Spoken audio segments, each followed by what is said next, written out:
Actress അല്ലേ, പല വികാരങ്ങളും പല എക്സ്പ്രഷനും കാണിക്കുന്നതാണല്ലോ ആക്ട്രസ്. ഇപ്പൊ കരഞ്ഞതല്ല, കരച്ചിലൊക്കെ സച്ചിനൊക്കെ നീക്കി വെച്ചിരിക്കുകയാണ്. ഇപ്പൊ അടുത്ത കോൺട്രവേഴ്സി, അടുത്ത വീഡിയോ വോയിസ് റെക്കോർഡൊക്കെ ആയിട്ട് ദിയാസന വന്നിട്ടുണ്ടല്ലോ. Diya, thank you so much. കാരണം ദിയയുടെ പേരിൽ ഞാനും അദ്ദേഹം ഒരു കേസ് കൊടുത്തിട്ടുണ്ടായിരുന്നു. അപ്പൊ അവള് റിജക്ട് ചെയ്ത് അവിടെ പറഞ്ഞിരിക്കുന്നത് ദിയാസനയ്ക്ക് അങ്ങനെ ഒരു വോയിസ് റെക്കോർഡും കാര്യങ്ങളും ഒന്നും ദിയയുടെ കയ്യിലില്ല എന്ന് പറഞ്ഞൊരു കാര്യം പറഞ്ഞിട്ടുണ്ട്. അപ്പം വീണ്ടും ദിയ ഞങ്ങൾക്ക് തെളിവ് സഹിതം കൊണ്ടിട്ട് തരുവാണ്. ദിയയുടെ കയ്യിൽ ഞങ്ങളുടെ പേഴ്സണൽ ആയിട്ടുള്ള വോയിസ് റെക്കോർഡുകൾ, ഞങ്ങളുടെ പല കാര്യങ്ങളും ദിയയുടെ കയ്യിലുണ്ടെന്നുള്ള തെളിവുകൾ നിങ്ങൾക്ക് തന്നെ ഇപ്പം മനസ്സിലായേ. കാരണം ഫിറോസ് ഖാൻ ഒരു വോയിസ് റെക്കോർഡ് കൊണ്ട് ഇറക്കുന്നു, എൻ്റെ അദ്ദേഹത്തിൻ്റെ പേഴ്സണൽ ആയിട്ടുള്ളൊരു കാര്യം. അത് തികച്ചും ഞാൻ പറഞ്ഞല്ലോ എനിക്ക് പറ്റിയൊരു മണ്ടത്തരമാണെന്ന് ഞാനത് തുറന്നു പറഞ്ഞു. ഞാനത് എൻ്റെ ഫ്രണ്ട്സിനെ വിശ്വസിച്ച് ഞാൻ ഇട്ടുകൊടുത്ത സാധനമാണ് പുറത്ത് വന്നത്. ഇപ്പം റസൂലക്ക അവരോട് സംസാരിച്ച സാധനം റെക്കോർഡ് ചെയ്തിട്ട് അതിട്ടേക്കുന്നു. ഞങ്ങൾ തമ്മിലുള്ള ആർഗ്യുമെന്റ്സ്, ഞാനത് പറഞ്ഞിട്ടുണ്ടല്ലോ, ഞങ്ങൾ തമ്മിലുള്ള ആർഗ്യുമെന്റ്സ് അങ്ങ് എക്സ്ട്രീം ലെവലിൽ പോയി. ആദ്യത്തെ ആ വോയിസ് റെക്കോർഡിന് അത്രയൊന്നും ഇല്ലതൊന്നും സത്യം പറഞ്ഞു കഴിഞ്ഞാൽ, അല്ലേ? അത്രയും അഗ്ലി സംസാരങ്ങൾ വരെ ഞങ്ങൾ പേഴ്സണലായിട്ട് സംസാരിച്ച വോയിസ് റെക്കോർഡ് ഇറങ്ങിയത്. അപ്പം ആ ദേഷ്യത്തിൽ ഇക്ക് പറഞ്ഞ കുറെ മാറ്റർ, ഇത് കുറെ പഴയതാട്ടോ. ആ സമയത്ത് എൻ്റെ വോയിസ് റെക്കോർഡ് ഇറങ്ങിയ സമയത്തുള്ള സാധനം തന്നെ അത്. ഇനി നിങ്ങൾ തെറ്റിദ്ധരിക്കരുത്, റസൂൽ പൂക്കുട്ടി ഇപ്പോൾ അടുത്ത് വന്ന് വോയിസ് റെക്കോർഡ് സച്ചിനയ്ക്ക് പകരം ഇട്ടു എന്ന് പറഞ്ഞ കുറേ ആൾക്കാരുണ്ട്. അങ്ങനത്തെ ഒരു വോയിസ് റെക്കോർഡ് അല്ല. അദ്ദേഹം വന്നൊരു ലൈവോ അല്ലെങ്കിൽ അദ്ദേഹം ഒരു വീഡിയോ വന്ന് ചെയ്യട്ടെ ഇപ്പം. അപ്പം ഞങ്ങൾ രണ്ടുപേരും കൂടെ ഒരു കേസ് ഫയൽ ചെയ്തിട്ടുണ്ട്. ഇത് തന്നെ ഞങ്ങൾ കുറേ പേഴ്സണലായിട്ട് പേഴ്സണലായിട്ടുള്ള ഫോട്ടോസും എന്നെല്ലാം പറയുമ്പോൾ നിങ്ങൾ വേറെ രീതി ചിന്തിക്കേണ്ട. ഞങ്ങൾ രണ്ടും ഒരുമിച്ച് നിൽക്കുന്ന ഫോട്ടോസ് ലീക്കായിട്ടുണ്ടല്ലോ, അത് പിന്നെ ഞങ്ങളുടെ വോയിസ് റെക്കോർഡുകൾ, ഞങ്ങളുടെ കുറേ തെളിവുകൾ, ഇതെല്ലാം ഇവളുമാരുടെ കയ്യിലുണ്ട്. ദിയാസന, ആൻമരിയ, പിന്നെ വീണ നായർ ഇതുപോലെ തന്നെ ഓരോ ദിവസം വിളിച്ചിട്ടുണ്ട്. ഇതെന്റെ തെളിവുകൾ എൻ്റെ കയ്യിലുണ്ട് എന്ന് പറഞ്ഞിട്ട് ഒന്നുമില്ലാത്തത് വീണ നായർ ചുമ്മാ എന്നെ ചൊറിയാൻ വന്നിട്ടുണ്ട്. പിന്നെ ഫിറോസ് ഖാൻ, ഓഫ്കോഴ്സ് ഫിറോസ് ഖാൻ്റെ കയ്യിൽ, പിന്നെ ഒരു മീഡിയക്കാരൻ പയ്യൻ്റെ കയ്യിൽ. ഞാൻ അവനിപ്പോൾ പിടിച്ചിരുന്നില്ല, സാഹചര്യം വരുമ്പോൾ ഇവരെല്ലാം ഞാൻ വെളിയെടുത്തു. അങ്ങനെ ഞങ്ങളിട്ട് ഭീഷണിപ്പെടുത്തിക്കൊണ്ടിരിക്കുന്ന സംഭവം ഞങ്ങൾക്ക് കൊണ്ട് കേസ് കൊടുത്തിട്ടുണ്ട്. അതിൻ്റെ എല്ലാം ആണല്ലോ ആദ്യം പറഞ്ഞത്. അപ്പം ഈ വോയിസ് റെക്കോർഡ് ഇറങ്ങിയത് വീണ്ടും ഞാൻ പറയുന്നു, ഇനിയും ദിയയുടെ പലതും ഉണ്ട്. അതായത് ഈ വോയിസ് റെക്കോർഡ് എന്നെ കേൾപ്പിച്ചപ്പോൾ ഉള്ള ട്രിഗറിലാണ് ഞാൻ ഇക്കാലത്ത് നടന്ന ആർഗ്യുമെന്റ്, ഞങ്ങൾ തമ്മിലുള്ള വഴക്കാണ് ആദ്യം കേട്ട വോയിസ് റെക്കോർഡ്. മനസ്സിലായല്ലോ? അപ്പൊ ഞങ്ങളുടെ ഇടയ്ക്ക് നിന്ന് കളിച്ച് ഇത് മൊത്തം റെക്കോർഡ് ചെയ്യണമെങ്കിൽ വെൽ പ്ലാൻഡ് അല്ലേ ഇവര്? അതായത് നെക്സ്റ്റ് ഞങ്ങളെ ഭീഷണിപ്പെടുത്താനോ അല്ലെങ്കിൽ ഞങ്ങളെ ഇത് പറഞ്ഞുകൊണ്ട് ഭീഷണിപ്പെടുത്തിയിട്ടോ അല്ലെങ്കിൽ ഇതുപോലെ ഞങ്ങളെ ഇതിനകത്ത് ആക്കണമെങ്കിൽ ഇവർക്ക് ഞങ്ങളുടെ തക്കതായ വാശിയുണ്ടല്ലോ, ദേഷ്യമുണ്ടല്ലോ. അതിനുള്ള കാരണമാണ് ഞാൻ വീണ്ടും പറയുന്നത്. അവരടുത്തൊന്നും അല്ല, എൻ്റെ അടുത്ത് ഞാൻ ഈ പറഞ്ഞ സാധനങ്ങളെല്ലാം തർക്കിച്ചതും എൻ്റെ വീട്ടിൽ അതൊന്നും വന്ന് ചെയ്യാൻ പാടില്ല എന്ന് പറഞ്ഞ ഇല്ലീഗൽ സാധനങ്ങളെല്ലാം പറഞ്ഞ എൻ്റെ ദിയയ്ക്കുള്ള കേന്ദ്രി ദിയാണ് ഇവരെല്ലാം ഇളക്കി ഇതുണ്ടാക്കി കൊണ്ട് വന്നിട്ടുള്ളത്. അപ്പം വേറൊന്നുമല്ല, ഇത് നേരത്തെ പറഞ്ഞതിലപ്പുറം ഒന്നും എനിക്കിത് ഈ വീഡിയോയ്ക്ക് അത് എക്സ്പ്ലനേഷൻ പറയാനേ ഇല്ല. പിന്നെ ദിയ, നീ പല വോയിസ് റെക്കോർഡ് കൊണ്ടുവരും. കാരണം എന്തിനാ? ദിയയുടെ MDMന്റെ കാര്യം മറയ്ക്കാൻ വേണ്ടിയിട്ട്. ഇപ്പോഴും ഞാൻ പറയുന്നു ദിയ, നീ എത്ര വോയിസ് റെക്കോർഡ് കൊണ്ടുവന്നാലും സബ്ജക്റ്റ് മാറ്റണ്ട. നീ ഇപ്പൊ വെല്ലുവിളിച്ചെന്ന് പറഞ്ഞല്ലോ, ഏതൊക്കെയോ വീഡിയോ ഞാനൊന്നും കാണാനില്ല, കാരണം ഇച്ചിരി ബിസി ആയിപ്പോയി. അപ്പം ദിയ എവിടേക്കോ പറഞ്ഞു, അവള് വരാം, ചെക്ക് ചെയ്യാൻ വരാന്ന് പറഞ്ഞു. എന്റെ ദിയ, ഇത് ഞാൻ നാട്ടുകാരെ കേൾപ്പിക്കാനല്ല ഇത് പറയുന്നത്. ദിയ, നിന്നെ മനസ്സിലാക്കാൻ, നീ ഏതൊക്കെ രീതി മൂവ് ചെയ്യുന്നുണ്ടെന്നുള്ളത് ഞാൻ അറിയുന്നു എന്നുള്ള തെളിവാണ്. 2 ദിവസം മുന്നേ ദിയ ഏതൊരു ഡോക്ടറെ വിളിച്ചിട്ട് 3 മാസം മുന്നേ ഒരു സാധനം ഇങ്ങനെ നടന്നത്, അത് ബോഡി കാണോ, ചെക്കപ്പ് ചെയ്ത് ഞാൻ കാണോ എന്നൊരു കാര്യം ചോദിച്ചത്, അത് എൻ്റെ കയ്യിലെത്തിയിട്ടുണ്ട് ദിയ. അത് ഇതിപ്പം നാട്ടുകാരെ കേൾപ്പിക്കാനോ നിങ്ങളൊക്കെ പറഞ്ഞു കേൾപ്പിക്കാനല്ല, ദിയയ്ക്ക് മനസ്സിലാക്കാൻ ഞാൻ അതുവരെ ഇവിടെ അറിയുന്നുണ്ട്. അപ്പം ദിയയുടെ വ്യക്തമായിട്ട് പറയുക, ദിയാസന 3 മാസം മുന്നേ അല്ല, ഫെബ്രുവരി 15-ാം തീയതി 12-നും 12:30-ക്കും 1 മണിക്ക് ഇടയ്ക്കാണ് നീ ഈ സാധനങ്ങൾ ചെയ്തിരിക്കുന്നത്.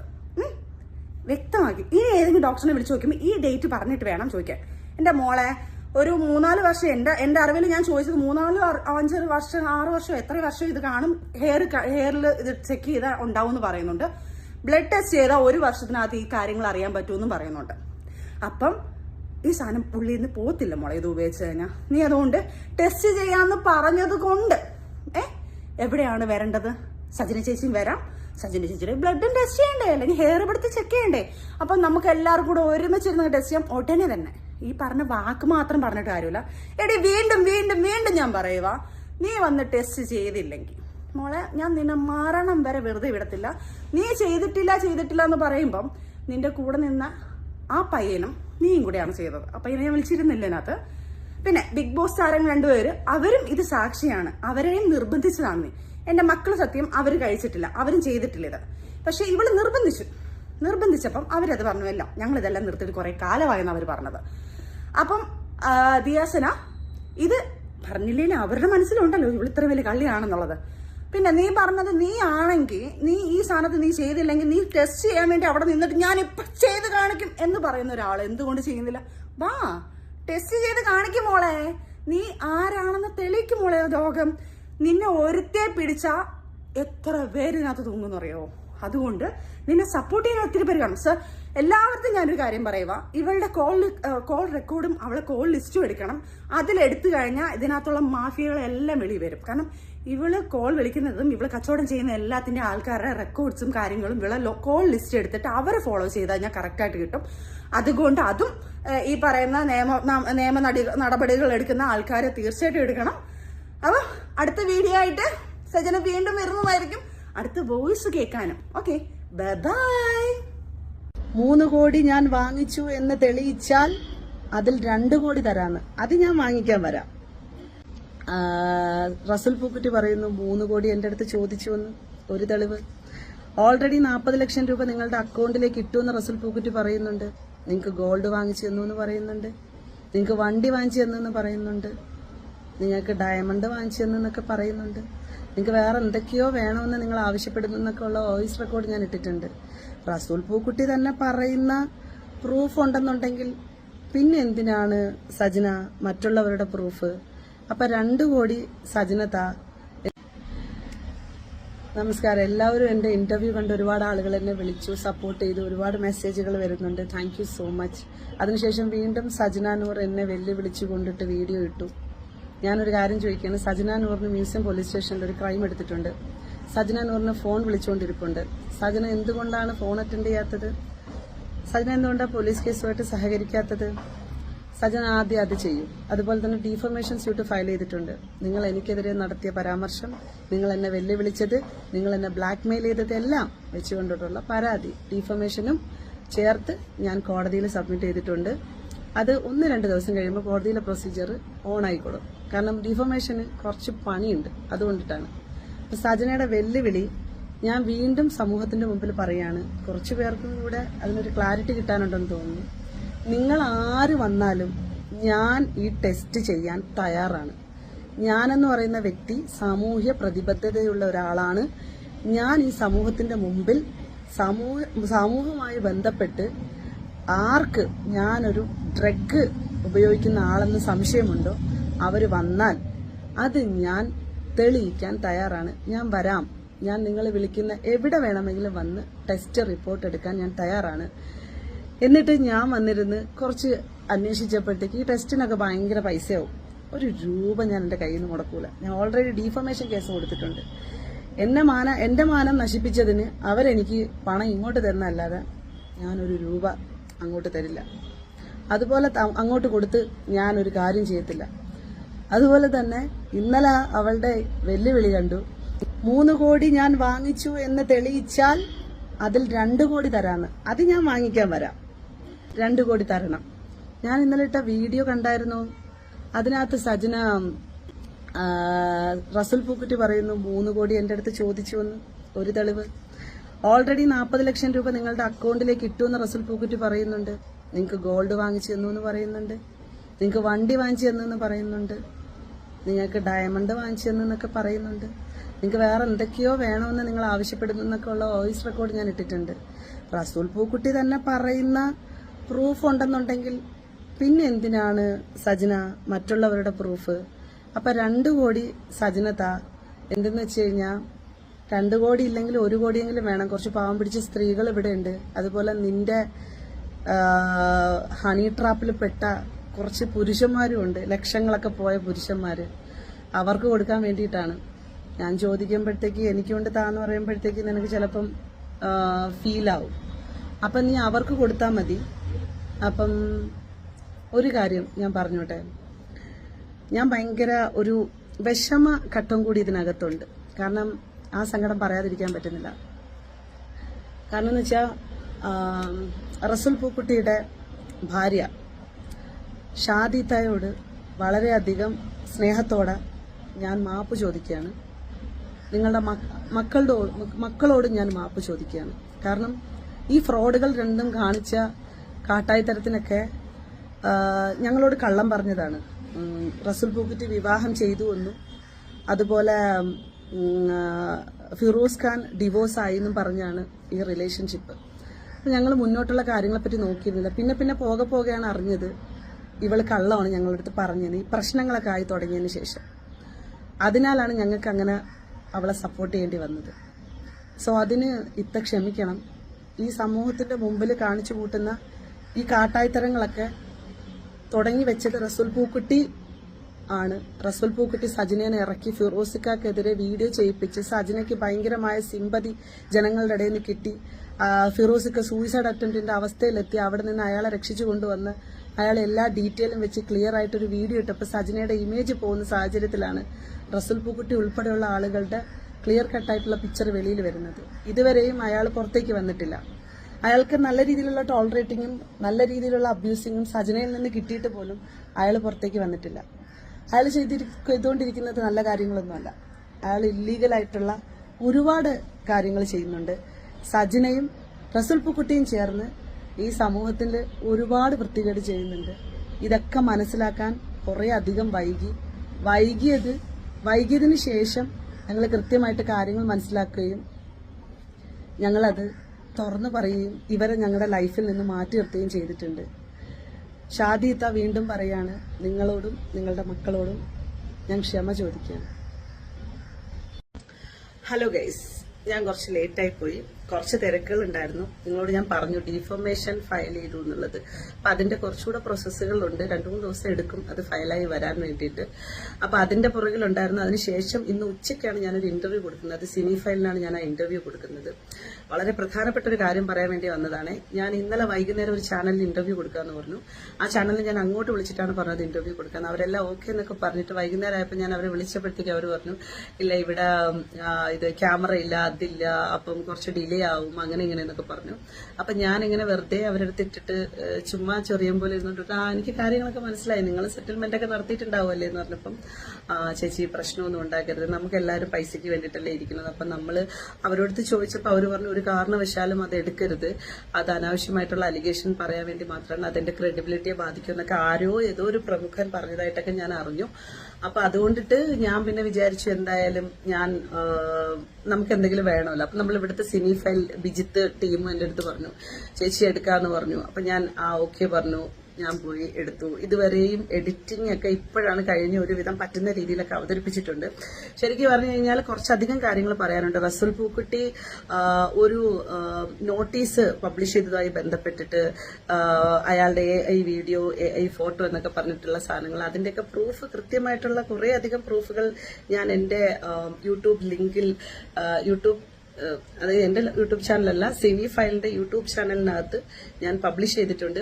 ഞാൻ വെല്ലുവിളിച്ചത് മുതൽ ഞാൻ ആലോചിച്ച് പുറകിൽ നടന്ന മാതിരിയൊന്നും എനിക്ക് മറ്റേ ഇത് കിട്ടിയില്ല, എന്താ പറയാ, റീച്ചുള്ള ചാനൽ കിട്ടിയില്ല. അപ്പൊ കിട്ടിയ റീച്ച് കൊണ്ടിട്ട് നിങ്ങൾ എന്നെ കുറച്ചുകൂടെ ഒന്ന് ഉയർത്തി തരണമെന്ന് ഞാൻ അപേക്ഷിക്കുകയാണ്. അപ്പൊ റസൂൽ പൂക്കുട്ടി ഇട്ട AI വീഡിയോ, അതാണല്ലോ AIയുടെ എന്താ ഒരു നോട്ടീസ്, വക്കീൽ നോട്ടീസുമായി ബന്ധപ്പെട്ടിട്ട് റസൂൽ പൂക്കുട്ടി അറിയാൻ വേണ്ടിയിട്ട് പറയാണ്, പൂക്കുട്ടി ഒരു കാര്യം ചെയ്യണം, സജന നൂറിന്റെ പേരിൽ ആദ്യം കേസ് കൊടുക്കണം. കാരണം സജന നൂറിന്റെ അക്കൗണ്ട് വഴിയാണ് ഇതെല്ലാ സാധനങ്ങളും വെളിയിലേക്ക് വന്നിട്ടുള്ളത്. ഓക്കെ, അപ്പം മറ്റു യൂട്യൂബ് ചാനലുകളെയും മറ്റാളുകളെയും ടാർഗറ്റ് ചെയ്തിട്ടോ 250 ചാനലുകൾക്കെതിരെ കൊണ്ടുപോയി സജന നൂറിനെ കൊണ്ട് സൈബർ പോലീസ് സ്റ്റേഷനിൽ പരാതി കൊടുപ്പിച്ചിട്ടൊന്നും ഒരു തേങ്ങ എടുക്കാൻ പോകുന്നില്ല. സജന നൂറിനെതിരെയാണ് ഫസ്റ്റ് നിങ്ങൾ പരാതി കൊടുക്കാറുള്ളത് ആദ്യം. അത് കഴിഞ്ഞിട്ട് നിങ്ങൾ ബാക്കി വാ. നിങ്ങൾ ഈ ഒളിച്ചിരിക്കല്ലേ, നിങ്ങൾ ഇങ്ങോട്ട് ഇറങ്ങി വാ. ഇറങ്ങി വന്നിട്ടൊന്ന് പറ, കഥകളൊക്കെ ഒന്ന് പറ. കാര്യമായിട്ട് ഞാൻ പറഞ്ഞിരിക്കുന്നതൊക്കെ വളരെ കുറച്ചാണ്. പ്രൂഫുകളൊന്നും ഞാൻ അധികം സബ്മിറ്റ് ചെയ്തിട്ടില്ല. വളരെ കുറച്ച് പ്രൂഫുകൾ മാത്രമേ വെച്ചിട്ടുള്ളൂ. അപ്പം ബാക്കി പ്രൂഫുകളൊക്കെ സബ്മിറ്റ് ചെയ്യുന്നതിന് മുമ്പേ റസൂൽ പൂക്കുട്ടി ഇറങ്ങി വരും. ഒരു കാര്യം ചെയ്യും, എനിക്കെതിരെ വല്ല കേസാകണം കൊടുക്കാനുണ്ടെങ്കിൽ അതും കൂടെ അങ്ങ് ചെയ്യും. അതാണ് ബെസ്റ്റ്. ഓക്കെ, റസൂൽ പൂക്കുട്ടി രംഗത്തോട്ട് ഇറങ്ങി വരും. എന്നാലേ നമുക്കതൊരു രസമുള്ളൂ. കാരണം എന്താ വെച്ചാലേ ഈ അപ്പുറത്തും അടുപ്പിച്ച് ഇപ്പുറത്തും അടുപ്പിച്ച് തമ്മിൽ തല്ലിച്ച് അവളെ വെച്ചിട്ട് അവളെ ഭർത്താവിനെ അടുപ്പിച്ച് അവളെ വെച്ചിട്ട് അവളെ കൂട്ടുകാരെ അടുപ്പിച്ച് ഇവള് തന്നെ ഇത്രയും വലിയ ഫ്രോഡും കാണിച്ച് അയ്യോ എന്റെ പൊന്നെ എനിക്ക് വയ്യ. അപ്പം അതല്ലേ രസം. എന്തായാലും സജനേനെ ഇറക്കി വെച്ച് ഇത്രയും വൃത്തികെട്ട അലിഗേഷൻ നിങ്ങൾ വിചാരിച്ച ആളെ മാറിപ്പോയി, നിങ്ങൾക്ക് ആള് തെറ്റിപ്പോയി. ഞാൻ ദിയാസനയാണ്. ഓക്കെ, ദിയാസനെ സംബന്ധിച്ച് ലഹരി ഉപയോഗിക്കില്ല എന്ന് മാത്രമല്ല അതിനെ പ്രൊമോട്ട് ചെയ്യാത്ത ഒരാളാണ്. ഏതെങ്കിലും തരത്തിൽ അത്തരം വിഷയങ്ങളെ എതിർപ്പോടുകൂടി കാണുകയും അതിനെ അത്തരത്തിലുള്ള പ്രവണത ചൂണ്ടിക്കാണിക്കുകയും ചെയ്യുന്ന ഒരു വ്യക്തിയാണ്. കാരണം തൂഫാൻ്റെ ഒക്കെ ഭാഗമായിട്ട് പ്രവർത്തിക്കുന്ന ഒരാളൊക്കെയാണ്. മുൻപ് വർഷങ്ങളായിട്ട് ഞാൻ അറിയുന്ന ഒരാൾ കൂടിയാണ്. അപ്പം സജന ഇത് പറയുമ്പോൾ സജനയും സനയെ സംബന്ധിച്ചൊരു സുഹൃത്തുക്കളാണ്. അവരത്രയും അടുപ്പമുള്ള മനുഷ്യരായിരുന്നു. അവർക്കിടയിൽ ചിലപ്പോൾ അങ്ങോട്ടും ഇങ്ങോട്ടും എന്തെങ്കിലും തർക്കം ഉണ്ടായിട്ടുണ്ടാകും. പക്ഷെ അതൊന്നും പ്രശ്നമില്ല. പക്ഷേ ഞാൻ ആലോചിക്കുന്നത്, എൻ്റെ ഒരു വിശ്വാസം എന്നുള്ളത്, നമുക്കൊരാൾക്കെതിരെ അലിഗേഷൻ പറഞ്ഞാൽ അത് വെറും അലിഗേഷൻ മാത്രം, ആരോപണം മാത്രമാണ്. തെളിവില്ലാത്തൊരു ആരോപണം പറയുന്ന സമയത്ത് ദിയാസൻ അവിടെ ആക്രമിക്കപ്പെടാനായിട്ട് ഇട്ട് കൊടുക്കുകയാണ്. എന്തിനിട്ട് കൊടുക്കുന്നു? സജനയ്ക്കെതിരെ ഇപ്പോൾ ഉള്ള നിലവിലുള്ള സൈബർ ബുള്ളിങ്ങോ അല്ലെങ്കിൽ സൈബർ ഇടത്തുണ്ടായിരുന്ന ചർച്ചാ വിഷയങ്ങളോ ഒന്ന് മാറ്റാനായിട്ട് മറ്റൊരു വിഷയം സമൂഹത്തിലേക്ക് ഇട്ട് കൊടുക്കുമ്പോൾ സ്വാഭാവികമായിട്ടും മറ്റേ ഒരു പഴയ വിഷയം ആൾക്കാർ മറക്കുകയും പുതിയൊരു വിഷയം, ഈ പറഞ്ഞ സനയുടെ വിഷയം കുറച്ചും കൂടി ചർച്ച ചെയ്യപ്പെടും എന്നുള്ളത് സജനയ്ക്ക് അറിയാം. എനിക്ക് തോന്നുന്നു അത്തരത്തിലുള്ള ഒരു സ്റ്റേറ്റ്മെൻറ്റിൻ്റെ ഭാഗമായിട്ട് സജന പറഞ്ഞൊരു ഫേക്ക് സ്റ്റേറ്റ്മെൻ്റ് ആയിട്ട് മാത്രമേ എനിക്കതിനെ കാണാൻ പറ്റുള്ളൂ. കാരണം മുൻപുണ്ടായിരുന്ന ചർച്ചയൊന്നും മങ്ങലേൽപ്പിക്കാനും പുതിയൊരു ചർച്ച ഉണ്ടാക്കാനും. കാരണം ഇപ്പം നമ്മൾ പഴയ കാര്യങ്ങളൊക്കെ മറന്നു, പുതിയ സംസാരത്തിൽ പുതിയ രീതിയിൽ ഈ സനയെ ചേർത്തുകൊണ്ടൊരു അലിഗേഷൻ അവിടെ പറയണം. അപ്പോൾ സജന പറഞ്ഞതിനോട് ഒരു വ്യക്തതയുമില്ല കാര്യത്തിൽ. കാരണം അങ്ങനെ ഒരാൾ ഉപയോഗിച്ചപ്പോൾ നാളെ എനിക്കെതിരെയുള്ള പറയണേ ഞാനിങ്ങനെ ആണ് ഇല്ല എൻ്റെ സ്വഭാവം ഇതാന്നൊക്കെ പറഞ്ഞു കഴിഞ്ഞാൽ അത് വെറും അലിഗേഷൻ. നമുക്ക് തെളിവില്ലാത്തൊരു വിഷയത്തിൽ എനിക്കിപ്പോൾ ആരെ പറ്റിയും എനിക്കൊന്നും പറയാനുള്ള അവകാശമുണ്ടോ? ഇല്ല. എനിക്ക് പറയാൻ അവകാശമുള്ളത് എന്താണ്? എനിക്കത് ബുദ്ധിമുട്ടുണ്ടാക്കുന്ന കാര്യമാണെങ്കിൽ. ഇതിപ്പം ബുദ്ധിമുട്ടുണ്ടാക്കിയിരുന്നെങ്കിൽ അത് ഇപ്പം ഉണ്ടായ ഇവർക്കിടയിൽ തർക്കത്തിന് ശേഷമല്ലല്ലോ അത് പറയേണ്ടത്. നമുക്കതിനുള്ള ഒരു സാഹചര്യവും സമയമൊക്കെ എല്ലാ കാലത്തും ഉണ്ടായിരുന്നു. അതും എനിക്ക് തോന്നില്ല. വളരെ അടുപ്പം കുറച്ച് നാൾ മുൻപ് വരെ വളരെ സ്നേഹത്തിലുള്ള രണ്ട് മനുഷ്യരായിരുന്നു. അപ്പം ഇതിനൊരു തെളിവില്ലാത്ത രീതിയിൽ നമുക്ക് ആരോപണം പറഞ്ഞാൽ അത് ഫേക്ക് അലിഗേഷനായിട്ട് ഞാൻ കാണുന്നത്. മാത്രമല്ല നമുക്കൊരു ഡീഫമേഷന് കേസ് കൊടുക്കാനുള്ള സാധ്യത കൂടി ആ വിഷയത്തിലുണ്ടെന്നുള്ളതാണ്. അപ്പോൾ എനിക്ക് തോന്നുന്നു സന അത് ഡീഫമേഷനായിട്ട് മുന്നോട്ട് പോട്ടെ എന്നുള്ളതാണ്. എല്ലാ തരത്തിലും ഐക്യദാർഢ്യം വിഷയത്തിലുണ്ട്.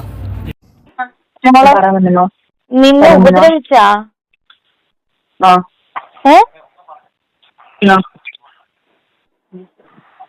എടി ഉപദ്രവിച്ചെങ്കിൽ ഇങ്ങോട്ട് കേറി വന്നി അവിടെ ദിയ വന്നിട്ടുണ്ട്. ഒരു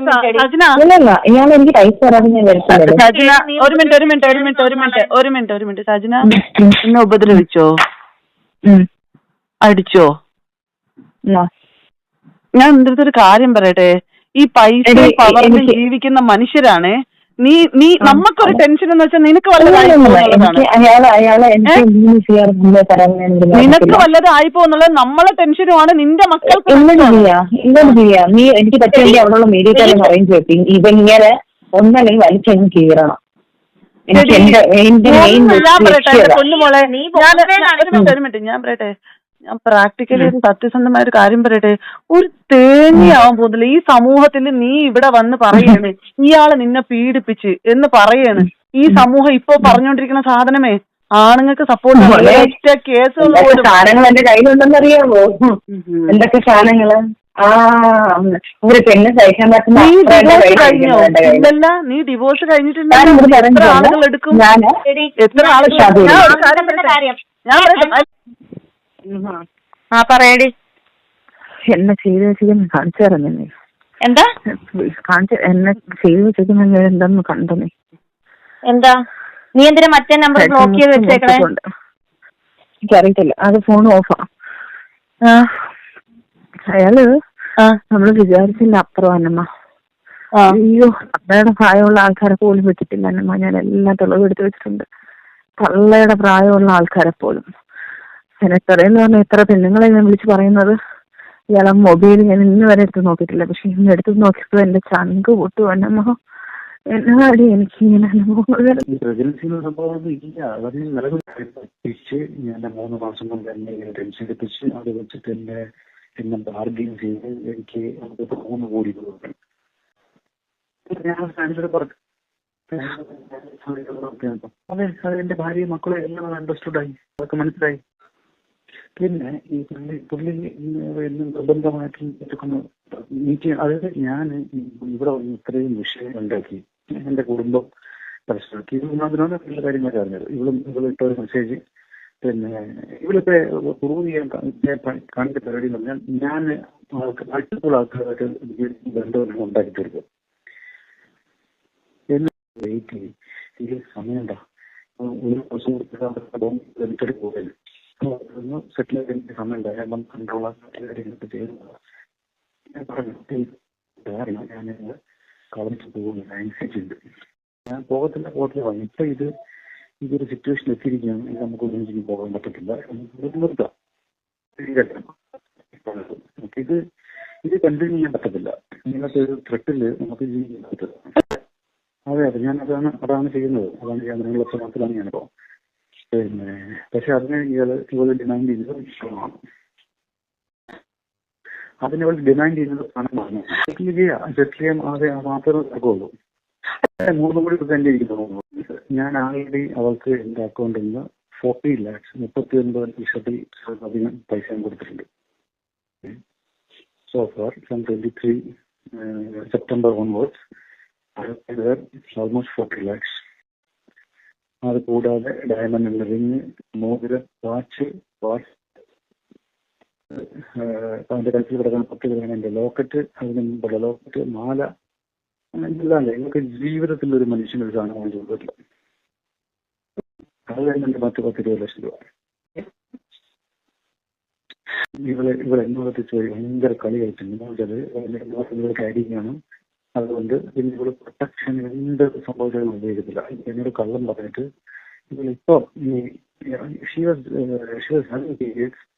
എന്നിട്ട് ഇപ്പോൾ വന്നപ്പോൾ ഇവിടെ നിർബന്ധിച്ച് എന്നെ കൊണ്ട് കാര്യങ്ങൾ കൊണ്ട് കഴിച്ചിട്ടുണ്ട്. അപ്പൊ എനിക്ക് അതൊരു പേടിയുണ്ട്, ഞാൻ അടുത്ത മാസം നെക്സ്റ്റ് മന്ത് എല്ലാം പ്രശ്നമാകുമോ എന്നൊരു പേടിയുണ്ട്. എന്റെ വൈഫിന് തീരെ സുഖമില്ലാതായി, ഇതെല്ലാം കേട്ടിട്ട് കൊളാപ്സായി ഹോസ്പിറ്റലിൽ ഇന്നലെ സ്കാനിങ് ചെയ്തപ്പം ബ്രെയിനിന് കംപ്രഷൻ ആയിട്ടുണ്ട്. അത് സീരിയസ് ആണ്. ഹലോ, ഇക്ക എവിടെയാ? ഞാനിപ്പോൾ സ്റ്റുഡിയോയിലാണ്. ഇയാള് പിന്നെ ഉമ്മയ്ക്ക് സുഖമില്ലെന്ന് പറഞ്ഞിട്ടുള്ള സംഭവം ഭയങ്കര ഒച്ചപ്പാടും ബഹളമൊക്കെ ആയിരുന്നു. ബ്രീത്ത് ചെയ്യാൻ പറ്റാണ്ടായി, ഭയങ്കര ആങ്സൈറ്റി ആയി. അങ്ങനെ ഞാൻ ടിക്കറ്റ് 10:15 ഫ്ലൈറ്റിന് ടിക്കറ്റ് ബുക്ക് ചെയ്തായിരുന്നു. അങ്ങനെ കൊണ്ടുപോകുന്ന വഴിക്ക് ഡോക്ടറെ കാണിക്കാനായിട്ട് വഴിക്ക് കൊണ്ടിറക്കി. അവിടെ കക്ഷിക്ക് നിൽക്കാൻ പറ്റാത്ത അതിൽ മറിഞ്ഞു വീണ റോഡിൽ ആൾക്കാരെല്ലാം കൂടെ കൂടി അവിടെ നിന്ന് പൊക്കി എടുത്തൊരു കസേരയിൽ ഇരുത്തി ഡോക്ടർ അവിടേക്ക് വിളിച്ചു വരുത്തി, നടു റോഡിൽ വിളിച്ചു വരുത്തി BP ഒക്കെ ചെക്ക് ചെയ്തപ്പോൾ കക്ഷിക്ക് ആങ്സൈറ്റി ആണെന്ന് പറഞ്ഞു. അവിടെ നിന്ന് ഒരു ഇഞ്ചക്ഷൻ കൊടുത്തു. അവിടെ നിന്ന് തിരിച്ച് ഞങ്ങൾ പൊക്കിയെടുത്ത് വീട്ടിൽ റൂമിൽ സ്റ്റുഡിയോ കൊണ്ടുവന്നിട്ടുണ്ട്. 6:30 ഫ്ലൈറ്റിലേക്ക് ട്രിവാൻഡ്രത്തേക്ക് ബുക്ക് ചെയ്തിട്ടുണ്ട്. പിന്നെ എൻ്റെ വീട്ടിൽ മൊത്തം പ്രശ്നങ്ങളാണ്. അല്ല, ഇപ്പൊ സാറിന്റെ അടുത്തുണ്ടോ അവള്? എൻ്റെ അടുത്തുണ്ട്, പക്ഷെ നിങ്ങൾ സംസാരിക്കണ്ട. ഇല്ല, ഞങ്ങള് സംസാരിക്കില്ല. നിങ്ങൾ സംസാരിക്കണ്ട, പക്ഷെ നിങ്ങൾ തിരുവനന്തപുരത്ത് കക്ഷി വരുമ്പോൾ നിങ്ങൾ പോയി കാണണം. കണ്ടിട്ട് ഈ ഇല്ല സാർ, നോ സാർ, ഞങ്ങൾ ഇനി ഒരു രീതിയിലും കണക്റ്റഡ് ആവില്ല sir. I am really sorry sir. നിങ്ങൾ എങ്ങനെ ഡീൽ ചെയ്യണമെന്നോ എന്തോന്നൊന്നും നമുക്ക് എസ്പെഷ്യലി അറിഞ്ഞൂടാ. ഞാനാവില്ല. എന്നാ വെച്ചാൽ ദിയയ്ക്ക് അയച്ച വോയിസ് മെസ്സേജിലുണ്ട് ഇക്കായ്ക്ക് എന്നോട് ദേഷ്യാന്നാ പറഞ്ഞത്. അപ്പൊ അങ്ങനെയുള്ളടത്ത് പിന്നെ നമ്മൾ ഇക്കായ്ക്ക് വേണ്ടി പോലും ഞാൻ ഒന്നും ചെയ്യുന്നില്ല. കാരണം കഴിഞ്ഞ പ്രശ്നത്തില് ഇക്ക എന്നെ തെറ്റിദ്ധരിച്ച്, ഇക്ക ഒരു കാര്യം മനസ്സിലായി, കഴിഞ്ഞ പ്രശ്നത്തില് എന്നെ തെറ്റിദ്ധരിച്ച് ഇക്ക പറഞ്ഞെന്നാണ് പറയുന്നത് ഞാനാണ് കുഴപ്പങ്ങൾ ഉണ്ടാക്കിയെന്ന്. അത് അങ്ങനെയാണോ ഇക്ക? അങ്ങനെയാണോ എനിക്കറിയത്തില്ല. നിങ്ങൾ എല്ലാരും കൂടി മാനിപ്പുലേറ്റ് ചെയ്ത് വെച്ചേക്കുന്ന കാര്യങ്ങൾ എനിക്കറിയത്തില്ല. ഇത് അറിഞ്ഞിട്ട് ഇത് അറിഞ്ഞിട്ട് എന്റെ അമ്മ ബോധം കെട്ട് വീണ് ഈ ഹോസ്പിറ്റലിൽ കൊണ്ടുപോയി ഞങ്ങൾ ഇപ്പൊ തിരിച്ചു കൊണ്ടുവരുന്ന സമയമാണ്. ഞാൻ പറയട്ടെ അന്നമ്മ, ഞാൻ അങ്ങനെയല്ല പറഞ്ഞിട്ടുള്ളത്. ഞാൻ പറഞ്ഞിട്ടുള്ളത് കഴിഞ്ഞ തവണ ഇവള് പോയൊരു കുരുക്കിൽ ചാടിയപ്പോഴ് അന്നമ്മ എന്റെ നല്ല സുഹൃത്ത്, എന്റെ സുഹൃത്താണ്, എന്റെ നല്ലത് മാത്രം ആഗ്രഹിക്കുന്ന ആൾ. ഇവ എപ്പോഴും അന്നമ്മയെ എന്റെ അടുത്ത് ജസ്റ്റിഫൈ ചെയ്ത് എങ്ങനെയാണ്, നിങ്ങൾ പറയുന്ന അവള് കേൾക്കില്ല, നിങ്ങൾ പറയുന്ന അവള് കേൾക്കില്ല, അവൾ എന്റെ സുഹൃത്താണ്, അവൾ എന്റെ നല്ലത് മാത്രമേ നോക്കത്തുള്ളൂ. അപ്പൊ ഞാൻ പറഞ്ഞു, നിന്റെ നല്ലത് മാത്രം നോക്കുന്ന നിന്റെ സുഹൃത്താണ്, കറക്റ്റാണ്, നിന്റെ നല്ലത് നോക്കുള്ളൂ. പക്ഷേ നമ്മളൊരു കുഴിയിൽ ചാടുമ്പോൾ നെല്ലും പതിരും പറഞ്ഞു കൊടുക്കണ്ടേ? അത് നെല്ലും പതിരും പറഞ്ഞു കൊടുത്തായിരുന്നോ എന്ന് അവളോടൊന്ന് ചോദിച്ചു നോക്കേ. ഇവള് മറ്റുള്ളവരുടെ അടുത്ത് പറഞ്ഞത്, ഞാൻ വേറൊരു കാര്യം കൂടെ, അല്ല ഒരു മിനിറ്റ്, നെല്ലും പതിരും പറഞ്ഞു കൊടുത്തായിരുന്നോ എന്ന് ചോദിച്ചു നോക്കിക്കേ. എന്നിട്ടും ഞാൻ അവളുടെ കൂടെ നിന്നിട്ട് ഇന്നിപ്പം ഞങ്ങൾക്ക് അയച്ച മെസ്സേജ് എന്നാന്നറിയോ, ഇക്കാടെ കൂടത്തില് ഞങ്ങള് എന്താ പറയാ, അവൾക്ക് ആവശ്യമില്ലാത്ത കാര്യങ്ങള് എന്താ പറഞ്ഞു കൊടുത്ത് അവളെ ഞാൻ ഇക്കാനെയും കൂടെ തെറ്റിക്കുവാണ്, ഞാൻ മാനിപ്പുലേറ്റ് ചെയ്ത് ഞാൻ ഇക്കാനെയും അവളെയും കൂടെ തെറ്റിക്കാൻ വേണ്ടിയിട്ട് ഞാൻ പല കാര്യങ്ങൾ ചെയ്യുന്നു എന്ന് ഇവള് സ്പീക്കർ ഇട്ട് ഞങ്ങൾ പറഞ്ഞുകൊണ്ടിരുന്നപ്പോഴാണ് മമ്മിക്ക് വയ്യാണ്ടായത്. അറിയാവോ ഇക്ക? എന്റെ അമ്മയ്ക്ക് സ്ട്രോക്ക് വന്ന് കഴിഞ്ഞ പ്രാവശ്യം ഹോസ്പിറ്റലായതാ. ഇനി ഞാൻ അവളുമായിട്ട് യാതൊരു ബന്ധവുമില്ല. കാരണം എനിക്കിനി നിങ്ങളുടെ ഇതിൽ ഇടപെട്ട് എനിക്ക് പഴി കേൾക്കാൻ വയ്യ. കാരണം എനിക്ക് എന്റെ ലൈഫുണ്ട്. ഞാൻ എന്റെ വളരെ അല്ലമ്മ സ്ട്രെയിറ്റ് ആയിട്ട് അല്ല, ഇക്ക ഒരു കാര്യം മനസ്സിലാക്കണം. 10 വർഷം ഞാൻ ഈ ഇൻഡസ്ട്രിയിൽ നിന്നാലും ഞാൻ വളരെ സ്ട്രെയിറ്റ് ആയിട്ട്, എന്റെ ഫാമിലി അങ്ങനെ അല്ല. ഇക്കായ്ക്ക് ഇക്കായുടെ ഫാമിലി വലുതല്ലേ. എന്റെ ഫാമിലി, എന്റെ കസിൻസ് ഫുള്ളി ഇപ്പൊ വീട്ടിൽ വന്നിട്ടുണ്ട്. ഇക്കാക്ക് അറിയോ, ദിയ സാക്ഷിയാണ്. എന്നെ എല്ലാവരും പറഞ്ഞു, ഒരു പ്രാവശ്യം നിന്നെ സജന ദ്രോഹിച്ചതാണ്, നീ എന്തിനു തിരിച്ചു കയറ്റിയെന്ന് പറഞ്ഞിട്ട് എന്റെ കസിൻസ് കോട്ടയത്ത് നിന്ന് വരെ വന്നിട്ടുണ്ട്. അറിയാവോ? ഇവൾ എന്നോട് പറഞ്ഞ എന്നാന്നറിയോ ഇപ്പൊ, എന്റെ ലൈഫ് ഇടപെടരുതെന്ന്. പിന്നെ ഇവളുടെ ഉമ്മീനെ വിളിച്ചെന്ന്. ഇവൾ അവിടെ കിടന്ന് ഷാദിത്തേനെ വിളിച്ച് ഞങ്ങള് തിരിച്ചു കേറി വാ പട്ടീനെ പോലെ പറഞ്ഞു. ഞാനും ദിയേം പറഞ്ഞു. ഇവള് കേൾക്കാണ്ടായപ്പോ ഞാൻ ഇവളുടെ ഉമ്മീനെ വിളിച്ചു. കാരണം എന്നാന്നറിയോ, ഇവള് കാണിക്കുന്ന രീതി വെച്ചിട്ട് ഉമ്മയെങ്കിലും പറയുന്നത് കേട്ട് തിരിച്ചു വരട്ടെ എന്നും. പിന്നെ എന്റെ വീട്ടിൽ നിന്നാ പോയത്. ഇക്ക ഒരു കാര്യം മനസ്സിലാക്കണം, എന്റെ വീട്ടിൽ നിന്ന് അവിടെ പോയിട്ട് ഷാദിത്തെ ഇവളും തമ്മിൽ, ഷാദിത്തേക്ക് എന്ത് സംഭവിച്ചാലും ഇവക്ക് എന്ത് സംഭവിച്ചാലും എനിക്ക് മനസാക്ഷി എന്ന് പറഞ്ഞൊരു സംഭവമുണ്ട്. ഞാൻ ഇവളെ കൂടെ പറപ്പിനെ പോലെയാണ് കണ്ടത്. ഇവൾ ഇന്ന് പറഞ്ഞ കുറെ വാക്കുകൾ, ഇന്നിപ്പോ എനിക്ക് അയച്ച ഒരു വോയിസ് ഉണ്ട്, ഞാൻ ഇക്കായ്ക്ക് അയച്ചു തരാം. മാനിപ്പുലേറ്റ് ചെയ്ത് ഞാനാണ് മാനിപ്പുലേഷൻ ചെയ്യണത്. ഞാൻ ഇക്കാനെ ഇവളെയും കൂടെ തെറ്റിക്കുന്നത്. കഴിഞ്ഞ പ്രാവശ്യം ഇക്കാന്റെ അടുത്ത് ഇവളെ വീട്ടിൽ നിന്ന് ഇറങ്ങുന്നതിന് മുമ്പ് ഒരു കോൺഫറൻസ് കോൾ ഞാൻ ഇക്കാന്റെ അടുത്ത് പറഞ്ഞു, ഇക്കോടെ എനിക്ക് സംസാരിക്കണമെന്ന് പറഞ്ഞു. ഇവൾ എന്റെ അടുത്ത് പറഞ്ഞ എന്താണെന്നറിയോ, ഞാൻ ഇപ്പൊ അവളെ കേൾപ്പിച്ചാലും കുഴപ്പമില്ല, അവളെ മുമ്പിൽ എന്ന് പറഞ്ഞ ഇക്ക എന്നെ പറ്റി എന്നുവെച്ചാൽ എന്നെ വിശ്വാസമില്ലെന്ന് പറഞ്ഞെന്ന്. ഞാൻ ഇക്കോടെ എന്താ ഇവളെ പറ്റി മോശം പറഞ്ഞു തന്നേക്ക? ദൈവത്തിന് നിരക്കാത്ത എന്തെങ്കിലും കാര്യം ഞാൻ പറഞ്ഞു തന്നിട്ടുണ്ടെങ്കിൽ, അല്ല ദൈവത്തിന് ഞാൻ ഈ നിമിഷം വരെ, ഞാൻ ദിയ ഉണ്ട്, എല്ലാവരും ഉണ്ട്, ഞാനൊരു കാര്യം പറയും, ഇന്ന് ഈ നിമിഷം വരെ അവളുടെ നല്ലത് മാത്രം ആഗ്രഹിച്ച് കൂടെ നിന്നവളാ. പക്ഷെ ഇവൾ ഇങ്ങനെ പറഞ്ഞു കഴിഞ്ഞാൽ ഞാൻ ദൈവത്തിനും കർമ്മയ്ക്കോ വിട്ടുകൊടുക്കുന്നത്. എന്നെ വേദനിപ്പിച്ചവരെല്ലാം വിഷമിപ്പിച്ചിട്ടുണ്ടെന്ന് എനിക്ക് നന്നായിട്ട് അറിയാം. കാരണം ഞാൻ അത് കർമ്മയ്ക്ക് ദിയ. ഞാനൊരു കാര്യം പറയട്ടെ, ഒരു മിനിറ്റ്. 2 കാര്യങ്ങൾ എനിക്ക് ഇന്ന് നല്ല രീതിയിൽ പ്രശ്നം ഉണ്ടാക്കി.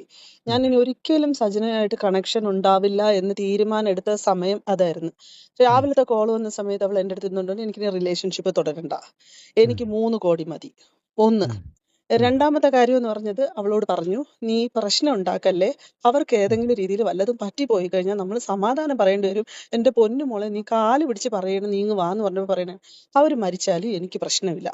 ഈ 2 സ്റ്റേറ്റ്മെന്റ് കേട്ടതോട് കൂടി ഞാൻ അവളുടെ മനസാക്ഷിയെ ഞാൻ മനസ്സിലാക്കി. എനിക്ക് അങ്ങനത്തെ മനുഷ്യപ്പറ്റില്ലാത്ത ഒരാളുമായിട്ട് ഒരു തരത്തിലുള്ള ഒരു ബന്ധവും എനിക്ക് വേണ്ട.